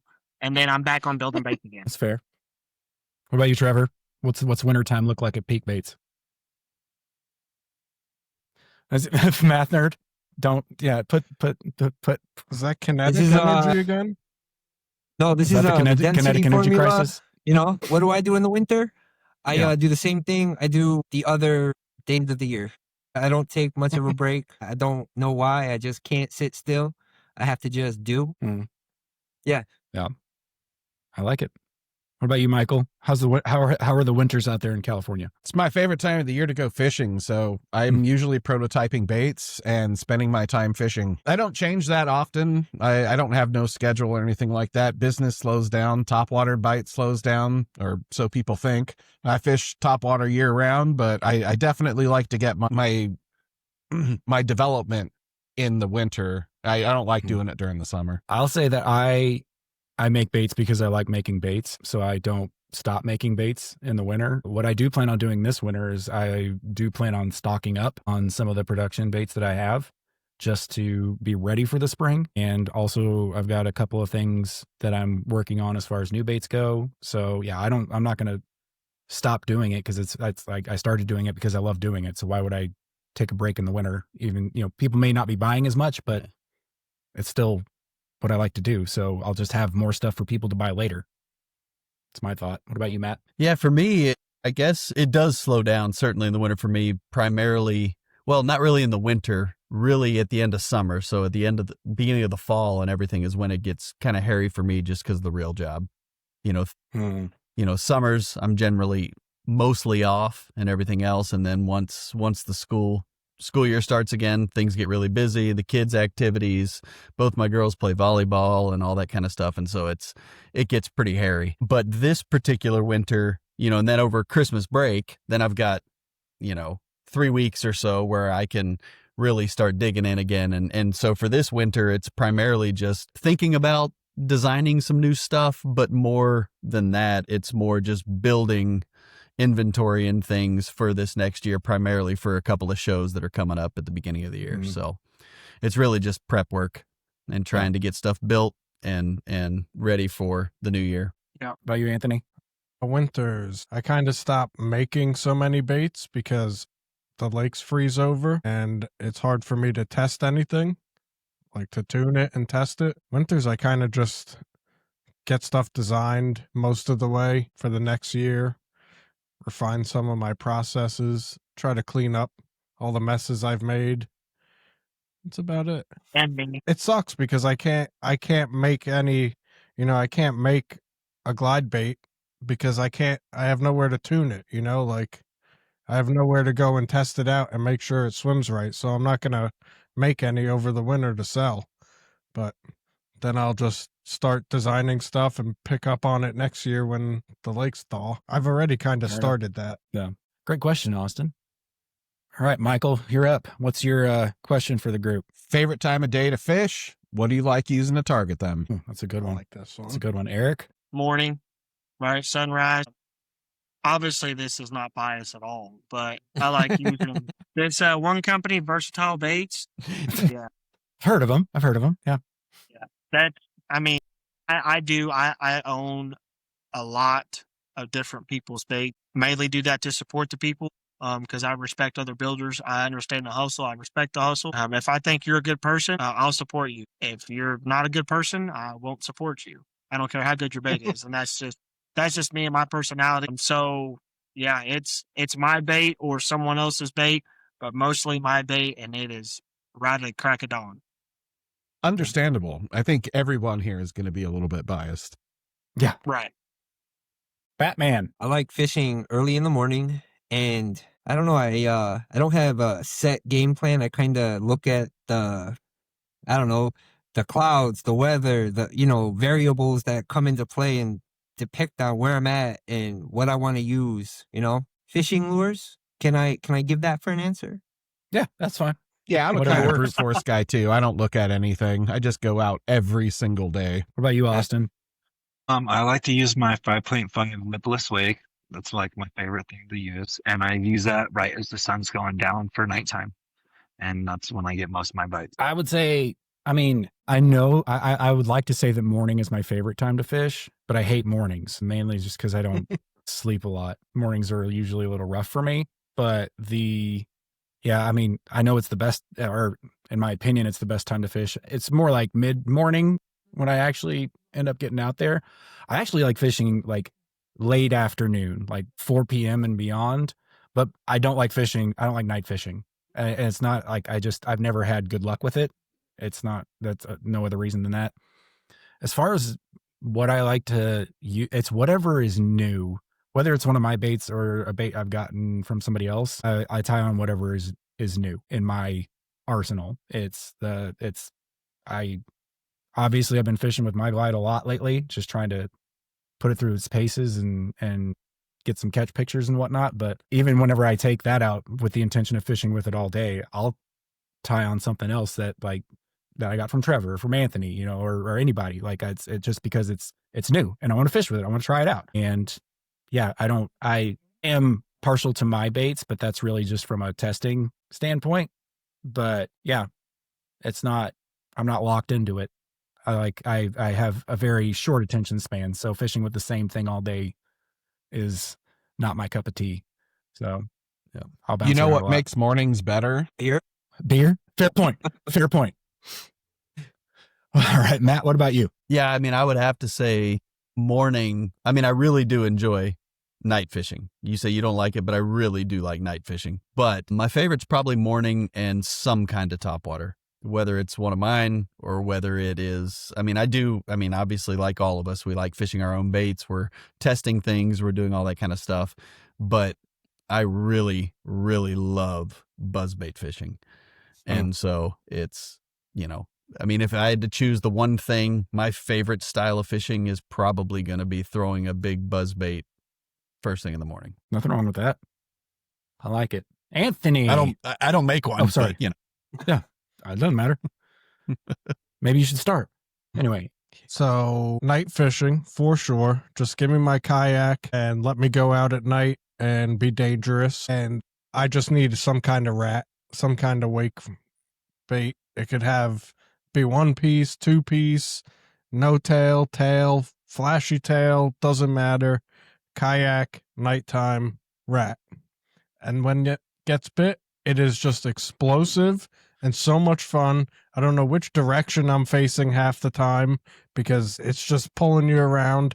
And even if it's a slow bite, there's no one else on the water. It's dead calm. And I could just sit there and stare at the sky and think, is that a UFO or is that a plane? Is that a shooting star? I could spend 15 minutes doing that and I'm perfectly content. So definitely night fishing with a rat. I don't think it gets better than night fishing with the rat. And you develop new senses fishing at night too. You could like close your eyes during the day. I mean, you don't need to see your bait. You don't need to do anything. It's awesome. I haven't done it in a long time. I may need to give it another try. There's enough people that like it. I specifically don't like it from a boat because I can't see how deep the water is unless I'm like glued to my graph and stuff like that. And it just takes the fun out of it for me. But if I was, yeah. I don't love it from a boat either. Just find the most pressured pond in your area and go sneak in at night and you'll have a good time because all those fish flip to night feeding and you'll destroy them. I can't do that because that's when all the tweakers come out to play.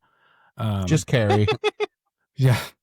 Fair. Cool. All right. I guess that's on my screen. That would be my turn. My question is, seeing as I know that most of us here and most of the guests that we've had on the show have started not necessarily making baits, but their business within the past, 4 or 5 years.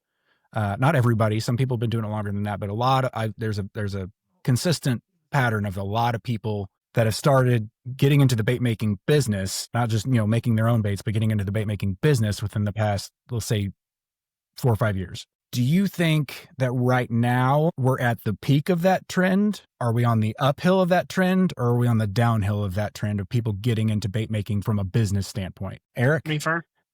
Yeah. Let's keep the same order. To be honest with you, and this is me, my opinion, I think we're on the downhill. On the downhill? And the reason for that is I think a lot of the influx, and this is not only just my opinion, but I see a lot of the old timers say it too, COVID. I personally didn't start because of COVID. That wouldn't even cross my mind. And I go into all of the details of why I even started in our podcast we had. Mm-hmm. I think COVID was where a lot of the big influx was, just trying to get a quick dollar. And I think that now that we're 5 years past a lot of that stuff, working on 6, I feel like a lot of them companies who came in and tried to make that quick buck think it's noticeable because they're starting to dwindle out, if that makes sense.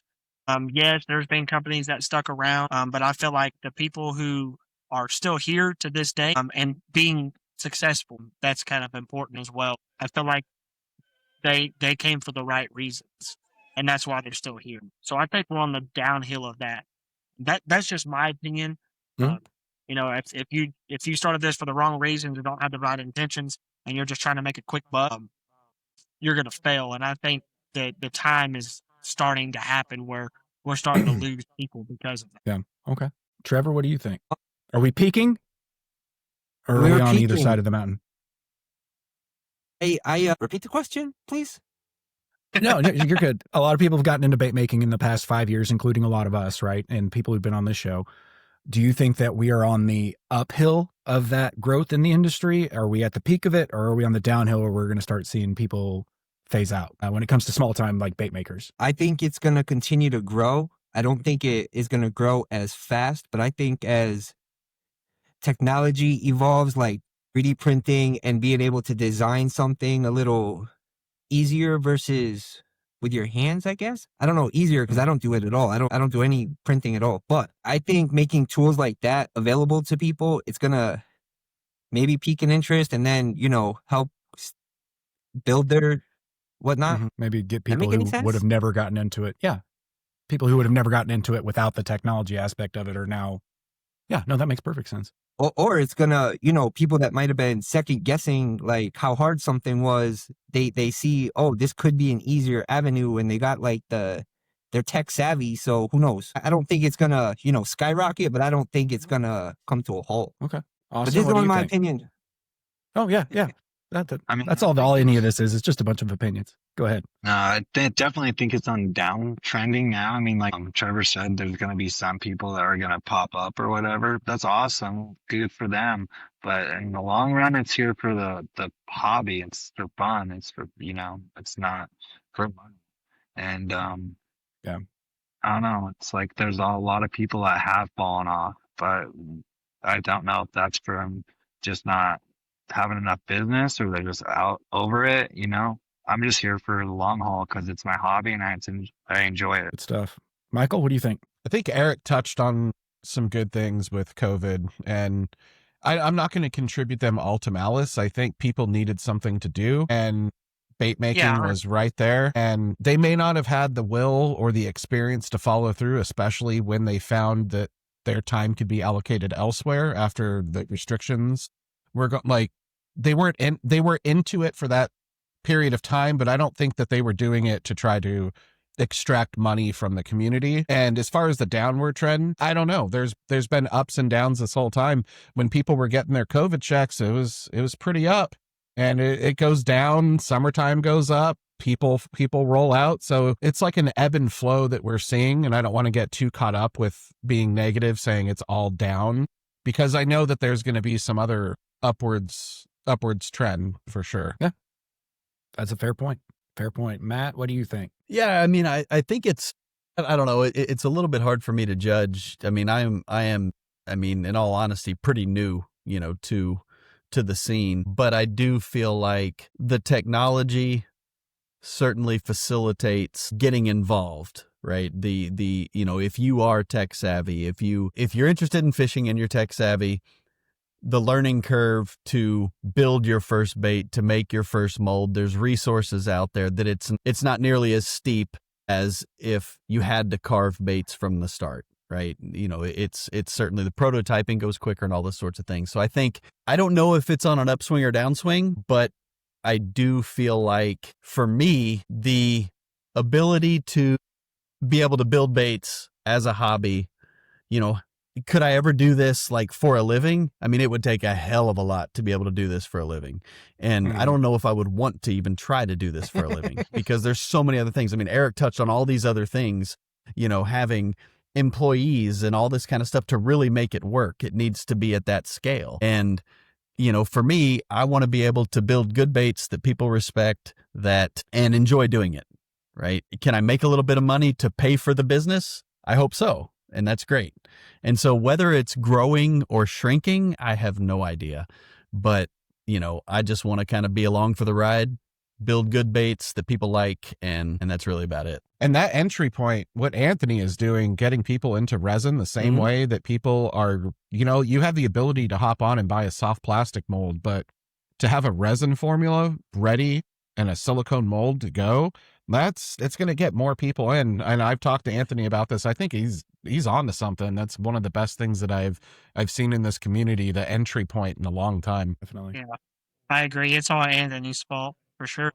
Yeah. You have to go, right? Still, Jesse? No, that was my question. So. Oh, that is I right. can't. Okay, can I feel like I need to kind of defend myself when SacPig made his statement. I'm not just for anybody who's watching that did try to start making baits. When this big push came, let me make sure that I'm not saying everybody who was making baits done that. But I will stand my ground and say that I do know for a fact there has been people who have started to do that, whether it was legitimate, maliciousness to do it, or whether they just genuinely needed money because they lost their job or whatever it is. But I agree. I do know people that has tinkered with it when COVID started because they lost their job, the shutdown, they were bored, they wanted to make a bait of their own, and then this and this and this happened. So I just want to make sure that I'm not saying everybody who started a business in 2020 and who's not now, you was trying to take a buck from everybody. But I do know for a fact there is people who've done that, and they are no longer here. That did happen, 100%. Yeah. All right, one more to answer this one. Anthony, are we on the uphill, the peak, or the? Don't know. I think Matt covered it very well. Eric got me all thrown off because Matt nailed exactly what I was going to say. I think the barrier to entry is super much lower, and not to toot this podcast horn or anything, but between us and all the guests we've had on, it's kind of shifting to more of a community that builds each other up, and it might seem easier for people to want to join, give it a try. So I definitely don't think it's on the downhill. But another thing Matt said, I haven't been around long enough to know what was it like 7 years ago, or what was it like 8 years ago. It could have, from what you read online, the swim bait game was totally different and whatever, and it's a freaking stock market. But I think is a little bit of a shift to more of a how 3D printing communities are, where it's just everybody helps each other and everyone makes cool stuff and they're solving problems. I think it's becoming more of that, easier to enter and more accessible. So I definitely think it's not at its peak. We're going up still. Nice. Yeah. That's a interesting take. Everybody had interesting takes. I like it. I mean, that is. I don't think anybody's wrong or right. Yeah. That is a very good point. I mean, what Anthony said. I mean, what Anthony's doing and everything with the kits and everything. I mean, that is a very good point. 100%. I will say that is a very good point. Yeah. But even just all of us getting on the podcast tonight and talking, in the couple of years I've been doing this, it was not that easy to learn stuff, in the beginning.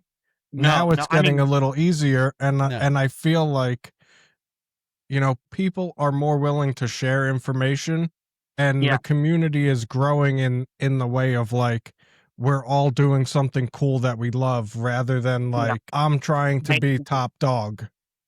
Yeah, I mean, 10 years ago, what you see happening right here with 1, 2, 3, and four resin builders, and me not really having. I mean, I've talked to Matt on, some occasions. I've helped slept SOS. I mean, I've talked to SacPig several times, helped him, try to help with the microbloom calculator. And I've done that for all bait builders. I created a calculator for all bait builders. You know what I mean? So yeah, 10 years ago, maybe 2 of us would have our own private conversation in a deck. So yeah, I agree that the environment change, and I think a lot of it does have to do with the exposure in the Bassmasters. I mean, you've got these big time people, and you've got Spro coming out with a lot of the ABS stuff, and it's getting more mainstream, I guess you could say. And I agree. I don't think that's going to die down. I think that's on the uprise, 100%. But individual builders and company, the influx that we've seen come in and start during COVID, I think some of that is on the downhill. But you did make a good point with the ability and the technology and everything. Someone who can't hand carve a bait, they can do with it the 3D printer route. So I do agree with that. I think it is pretty cool though. Good Like stuff. it's a community effort. Like recently I'm having microbloon issues with the new bait that I was producing. And I'm like, I've never worked on anything this small before. Reached out to another big builder and I was like, hey, this is what I'm going through. He was more than happy to be like, yo, here's the information. Try this. Let me know how it does. Went and made it with the new microbloons, and bro, it literally made my bait so much more buoyant. And I was like, wow, this is like super cool. Thank you so much. 3 years ago, if I were to go ask some people information like that, I would have got crickets. Yeah, no Donate to me response. and I'll talk to you. That was the response 5 years ago. Yeah. Literally, one of my things on this list that we're going to be getting to has a lot to do with what we're talking about right now. So it's pretty cool. Austin, Anthony, you were one you're of the last. first people to help me. I'm just saying that. I reached out to Austin because he was one of the first people I followed on Instagram. And I'm like, dude, he makes some cool stuff. And I was just getting into it. And I don't even know what I asked him, but it might have been like, hey man, what kind of resin do you use or something like that? And he was just like so willing to help. So yeah, that was cool. Yeah. Just saying that. My question? Yeah. Is that You're the last one to go for questions. Yeah.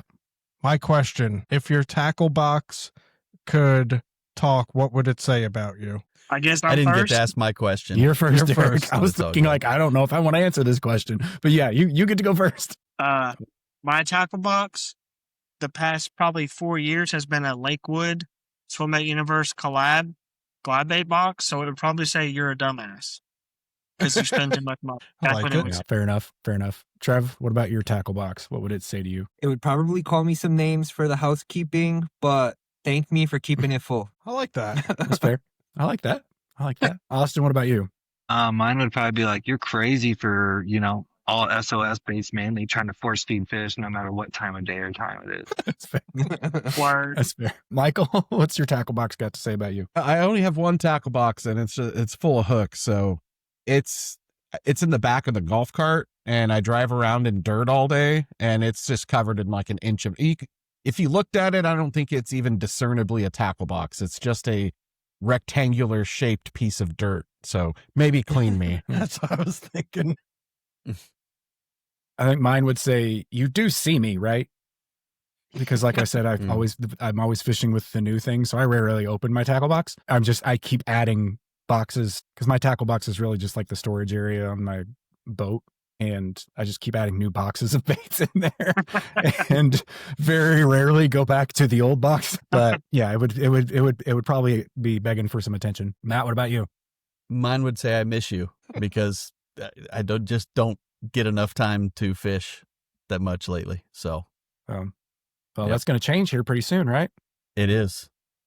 Yeah. Matt just announced on his Instagram, and we'd already talked about it, me and him. But yeah, you're going to be a new boat owner here in That's a couple right. weeks, right? Sweet new boat. So Nice. sick, man. Congratulations. Getting out, dude. getting out of the kayak, getting into a boat. Nice. Congratulations, All right. Matt. Appreciate it. Anthony, My Lamborghini. that's all right. Nothing wrong with that. Oh. I'm convinced the bank fishermen catch more fish because they try harder. It's a stealth approach, bro. They don't see us coming. That's right. That's Are it. we back on the hot topic or what? What do we? Hot takes. Eric's getting riled up. No, all right. I'm Anthony, too poor for a boat, so I'm just going to keep telling myself bank fishermen catch more fish. What would my Anthony? tackle box say? what would your tackle box say? I'm a little scared of this one because I've heard about your storage sessions. Well, maybe bring me back to Napa. I don't know. Honestly, most of the time, my tackle box is this right here, my hoodie pocket. I just shove stuff in my hoodie pocket and then go walk around the lake. So yeah, I guess my tackle box like get me out of this truck. I don't know. Yeah.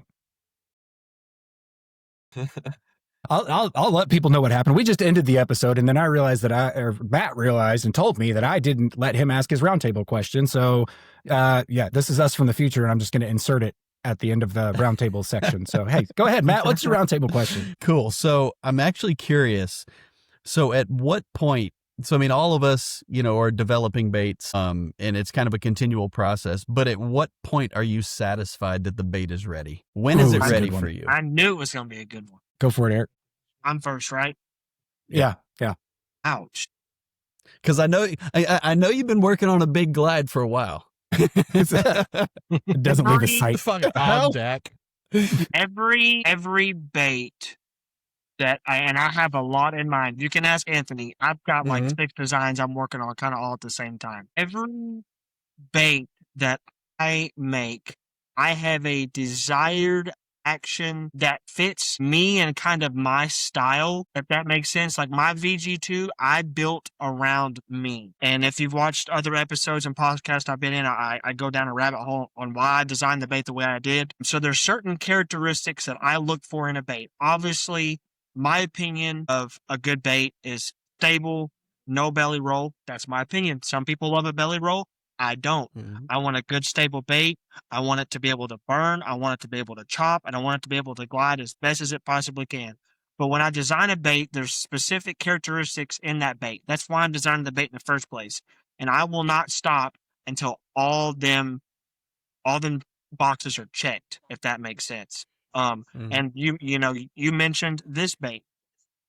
This is I've hand carved 3 of them, and I think this is the second CAD version that I mess with this. And I've been working on this for a while. And when I say checking the box, one was too heavy.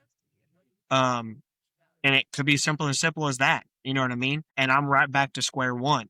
I have all these boxes I want to check, and until it meets all of my requirements, that what I want out of a bait, on top of, like I say, the standard stability, no nose diving or barrel rolling, obviously it has to have that. Then let me add a little bit more to that. And then I have specific people set out. Like my prototype just went to a really, really, really big time fisherman, in my opinion, in the swim bait industry. And before any of my other testers even get one, it's already shipped to them. And I'm getting input and feedback from him because, I mean, don't get me wrong, I've thrown big baits, but I don't have near the experience throwing a big bait as this guy who just got this bait. You know what I mean? So I want the best input that I can get from a fishing standpoint from someone who knows big baits. So checks the box, I send it out, I let them check their boxes, and then I kind of compile, and then I have to have my production set up. That's important for me. I can't release a bait if I don't have my production in line, because that's unorganized and it frustrates me. I think I answered that like 8 different ways, but yeah. You're all good. All good ways, though. Yeah. Trevor, how do you know when a bait's done? I know the 3 of us talked about this a little bit in an episode a while back, but why don't we go ahead and reiterate for the group here? Okay, I agree with Eric. Like, I got an idea in my head. I want a certain look or action.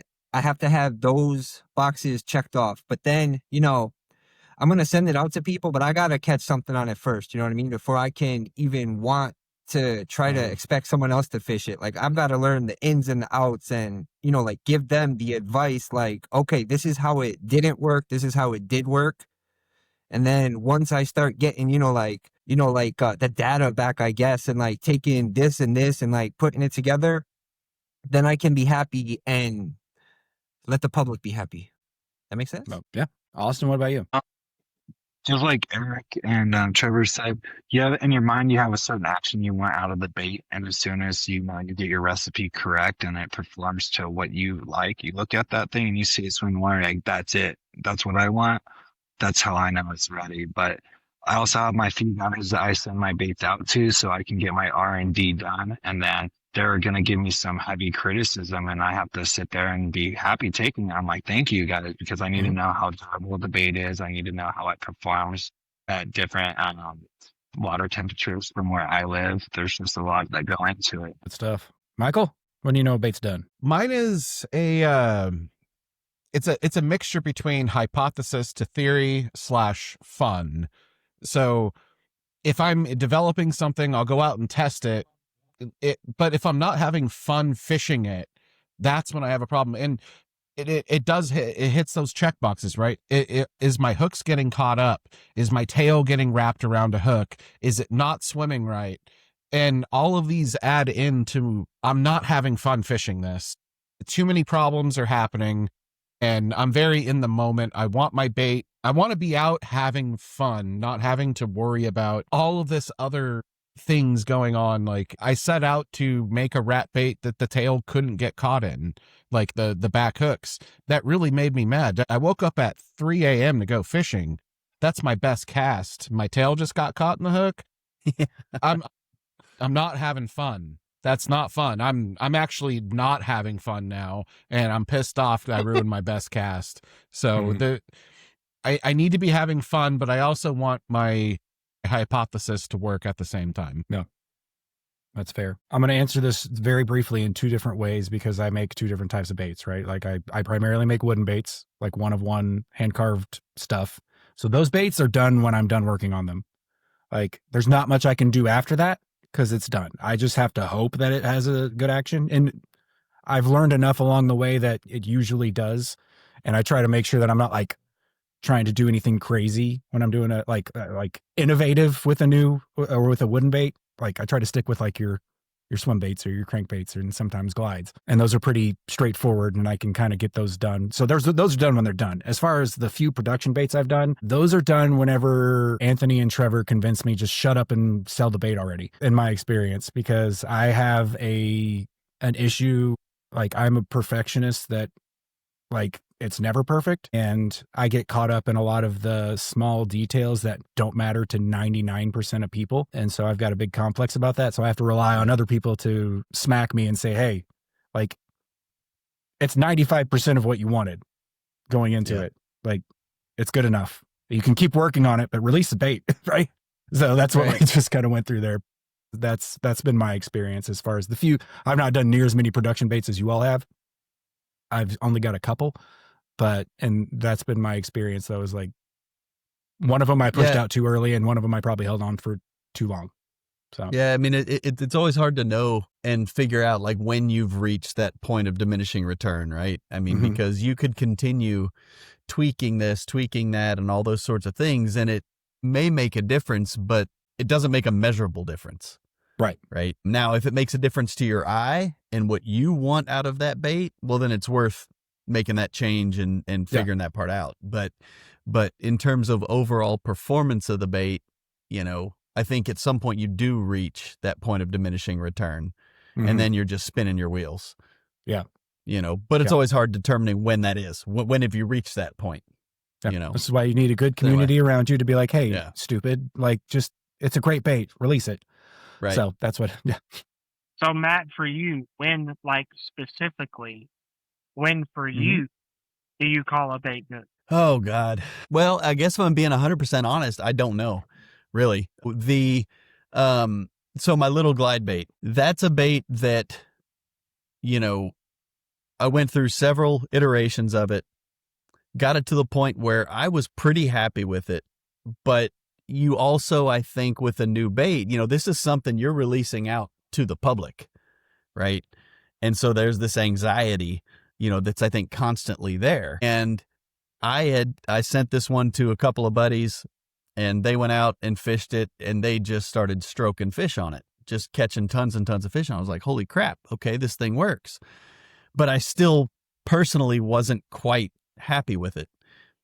But then that's a bait that then sent out, you know, sent to some other people, sold some, and all the feedback was this thing catches fish, particularly in streams and smallmouth, right? That's where it's been, that's where it's shined. And honestly, with that bait, I got to the point where I was like, you know what? Okay, that one's good. But I mean, I was never 100% confident that it was ready. Yeah. And so, yeah, I don't know. I'm not sure. That's why I asked the question, because I'm not sure I know when, you know, what that point is. What is that cutoff? Yeah. Anthony, what about you? Oh, sorry. Do you have more to add to that, Eric? No. I would say mine is a combination of almost everything that was just said. So, like, obviously, I have an idea in my head of how I want to fish something, whatever the bait is. Like, this is what I want to use it for. When it gets to that point, it's good for me. And it might, you know, this is what we said in the last episode. Like Jesse said, like 95% of the way, and it's time to just, you know, wrap it up and get it out there, because you're just going to be chasing your tail forever, and it might not, the bait might be able to do what you're chasing that last 5%, or it might not. But what's important is clear expectations of what the bait is, how it performs, you know. Is it, you know, if it's not going to be a wide glide, it's going to be more choppy, whatever the case may be. But yeah, 95% of the way of what I think is, oh, that's so perfect. If it would just do all of this, like, it might not this iteration, it might never, or it might be a version down the line. Good stuff. But like Michael said, it's got to be fun. Like, I have to be able to take this bait out and actually have fun fishing it, because that's the most important thing to me. Like, I design the baits because there's something I want to try and fish, you know, like, and I hope other people enjoy it also. So yeah, if I take it out and it's just like, man, every time I try to, you know, do this one specific thing, it's rolling over and getting caught, the line's getting caught in the front treble hook. Like, no, that is something that needs to be resolved, because that bait will never be fun. Right. Yeah, I think I touched on everything. No, dude, it's like 11 That's why I'll o'clock never here. make I a haven't glide had bait. dinner yet. Yeah, I think 2026 is the year of no glide bait for me, and I'm just going full SacPig, full top water rats. Just rats and rats. He's challenging the throne of the Rat King. No, Hey, you can have it. Cool. Yeah. All right. Well, that concludes the roundtable discussion as far as the questions that we all brought to the table. Some great questions, some great answers, some great insight. And I think we all learned something along the way. Maybe, maybe not. Made some friends. probably. Nothing. I We were all already friends forgot. already anyway. But yeah, we're going to wrap things up with a singular trivia question, because all of our guests have already answered the questions that we have already asked in their previous episodes. So I've got a new question for everybody, and we'll go around the same order, starting with Eric. What is the biggest bait making mistake you have ever made, and what did you learn from it? Eric? Biggest mistake that I ever, is this like one specific mistake, or just like over like the course of the whole? Okay. Yes. I'm just going to answer. I'll just answer both, because one's real quick. One, I didn't order the right, I didn't order materials fast enough, right? So I had baits, it was ready to sell. I don't do pre-orders, so I've never been caught up in that issue, but I have a mindset on a date that I want to do a drop, or I want to do this, or I want to do that, and straight up just blank ordering the materials. So I'm waiting twice as long to get my materials. But I think the biggest, and I don't know if I want to call this a mistake, but looking back, I could have cut a lot of R&D time down by simply not asking a question, right? So, and this falls into what we was talking about earlier. I'm very hard-headed, and I learn everything the hard way. And I try to use math and science to give me all my direct answers, but that doesn't always work. Not always. Sometimes you cut that half and use that good midline. And there's a lot of time I spent doing almost the same thing over and over and over, and not learning from it, when I could have asked a simple question. And it could be something super simple. But I guess if I had too much pride in myself, I wanted to learn everything. And like now looking back, like that is a mistake. But then again, I learned the hard way, and I feel like that's also helped me be a better bait builder, because now there's things that I know what not to do. if Mhm. that makes sense. But Yeah. there's definitely some things I could have asked a question or two about and would have eliminated a lot of issues and troubles, like buying the complete wrong hardener for my 2K clear coat and wasted a whole bunch of material and product. That's a lot of money. So yeah, I said that's my biggest mistake, is just being a little less prideful. But again, Mm. there is pros to that as well. Definitely. Trevor, what about you? What's your biggest bait making mistake? And what did you learn from it, more importantly? Maybe pouring baits without any hardware or weights in my molds, and then realizing that I just have a shape of resin, and maybe to take my time and slow down a little bit, and that's what I took from that. Yeah, been there. Good. Yeah. Yeah. And if that's your biggest mistake, dude, you're doing awesome. Yeah, no doubt. We won't All right, talk about how Austin? often it happens. My biggest mistake. Austin, what's yours? The first pour every time. Yes, yeah, pretty much. Yeah.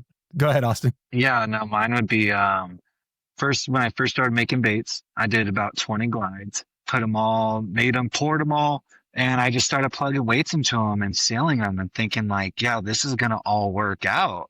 And I went to the lake and I realized that all of them swam like crap. And I'm going to have to really sit there and figure this out. So, back to square one and figuring out your microblooms, weighing your bait with every single thing that you're going to be using. Your tail adds up, your hooks add up, your split rings add up. It all adds up. So, I mean, that would be mine, wasting what? I airbrushed them all and everything, put eyes on, they all look. Oh, no. And then my So buddies were finished like, baits. none of them swim good. I was like, yeah, I was kind of ashamed right now that I had you come out here and look at these.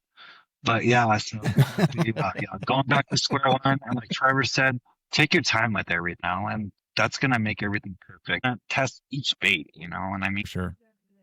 All right, Michael, you're up.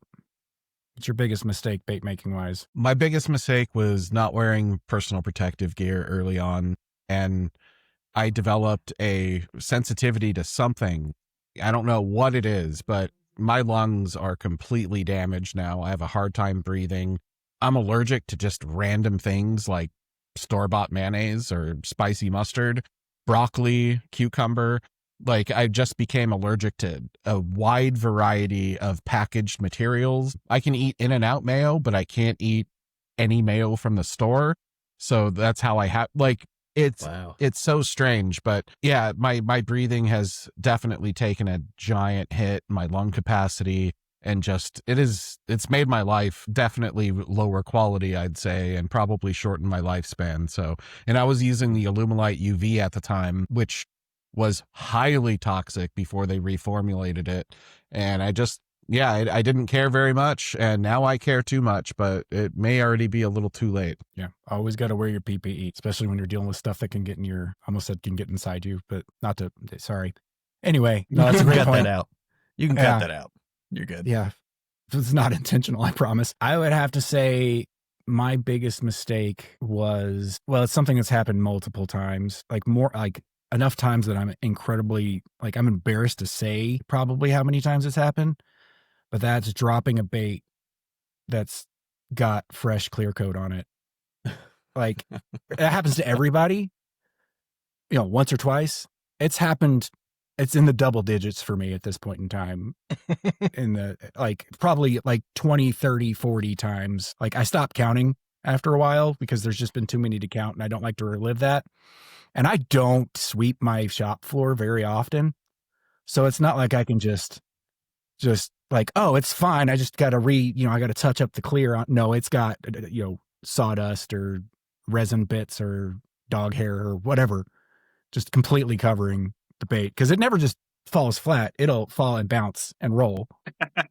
And then you're just like, and what's worse is whenever it happens on a wooden bait that I've been carving for days and been meticulously painting, and then I drop it and I'm like, how do I fix this? And you really can't. I mean, you can still end up with a bait, and those are the ones that I end up keeping whenever it's like that, when it's too bad, when I can't get all the debris or whatever out of it. But that's my most consistent mistake that I make. What have I learned from it? I wish I wasn't a big clumsy idiot. So that's really all I've learned from it. I've tried I never intentionally drop them, so I don't know what I can change. So, but yeah, I guess be more careful. Anyway, that's mine. Matt, what about you? Yeah, so I mean, I guess I haven't made any like catastrophic mistakes or anything, but as I was thinking about this question, and it's come up as I've discussed some things with some other new builders and whatnot, and I think the biggest mistake that a lot of them make, and it was something that I made too, was not keeping your expectations in check. And, you know, getting into the business is hard. You know, obviously, you know, as you make posts about a new bait coming out or whatever it might be, you get people that like it and, you know, reactions and all these sorts of things. And it, you know, you get some excitement. You're like, oh my God, this is going to go great. You know, this drop's going to go so awesome. And then you drop 20 baits and like 7 of them sell. And you're like, what the hell? Right. And then, so, you know, you go on this, you know, kind of emotional roller coaster. And over time, you know, you just have to go in. And it sounds bad, but I mean, I go into every drop now with low expectations. It's like, you know what? I think these are good baits and I hope they all sell. If they don't, eventually they will, right? You see guys, you know, that drop baits and within minutes they're gone, you know, within hours, a few hours they're gone. But for me, it's not that. For me, it's, you know, if I drop 15 baits in several days, they're gone. But that's okay. At the end of the day, they're all gone, right? You sold all of them. And, you know, that's just more people that have your bait in their hand that are hopefully going to be catching fish. And you just gotta play the long game, right? And I think getting that in your head and getting that perspective is really important. And so that's just, you know, something I've kind of learned the hard way, right? Like when you come into it, you're like, oh, this is a great bait. They're just going to catch a ton of fish. People will love it because they liked it on social media. It's like, no. There's just tire kickers everywhere. Right? They're looking at it. Yeah, the bait looks cool, but that doesn't translate into a sale. Can't wait for the next drop. Yeah. Well, no, I mean, it's just true though. I mean, you know, you've got to go into it, I think, you've got to be willing to wait. You've got to be willing to, you know, just not have the expectation that everything's going to sell immediately. Those folks whose baits sell immediately, there's a reason they do, right? At least for a large majority of them. Definitely. Right. That's a good one. And it's good for me to remember getting ready to drop a baits. Yeah. Well, I think it's good for everybody, especially new builders. I mean, I still consider myself a new builder without a doubt. All right. Good stuff. Anthony, you're the last one. What's your biggest bait making mistake? I want to clarify for you that it's bait making. Okay. Not life mistake. Yeah. Yeah. I was going to say, this is going to turn into a therapy session. Bait making mistake. Not researching before I made an investment specifically in a Viver CO2 laser that is incapable of cutting polycarbonate and then spending months working on the thing and upgrading stuff on it, even when I know you can't cut polycarbonate on it. So yeah, I spent about probably $800, $900 on that stupid thing. And, it's basically useless and taking up a shelf in my work area. So if anybody would like to buy it, I will give you a good deal on it, but you have to come pick it up. Honestly, I will message you about that. But I'll give you $5 more than Eric's willing to give you. I'm just saying, I do feel bad. I'm laughing because I remember when all this went down and he was telling me all about it like it was my fault. I know. Well, I appreciate you guys letting me vent to you because it drove me nuts. And it literally could have been avoided with 5 minutes of research. So I'm pretty sure that was your text message to me when you told me about that. Yep, my biggest mistake. Did I say what I learned? Do a little bit of research. And normally I'm good at that. I'll look into something before, like, you know, I buy it. It drives my wife nuts because I'm watching YouTube video after YouTube video after YouTube video. But I guess on this one, I saw it cut acrylic and thought polycarbonate would be the same. They're not the same material. So no, they're not. You got to be a freaking scientist to do this stuff. All right, fellas. Well, we've had enough questions, so we're not doing a question of the week this week, but don't forget to leave your questions of the week down in the comments because we will be revisiting that segment in season 2. But I'd like to thank all 4 of our guests for joining us for this season finale, episode 25 of the Bait Boys podcast. Gentlemen, we really appreciate you taking the time to hang out with us again. Even after knowing what happens here, you came back, and we appreciate that about you.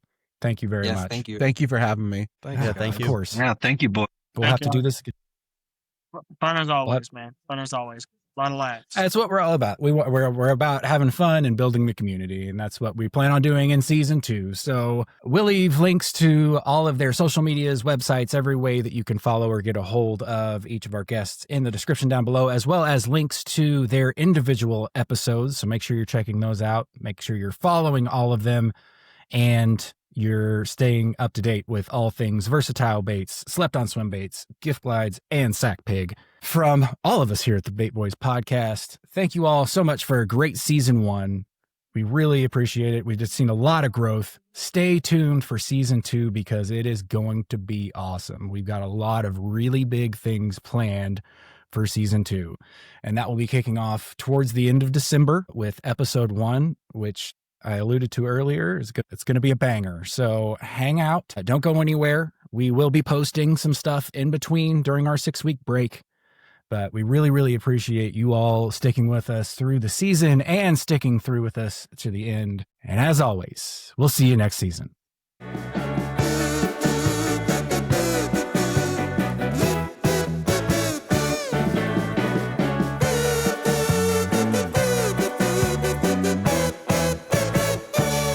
Guys, great season. That went far better than I thought it was going to with 7 people. Great job, everybody. I appreciate it. Thank you.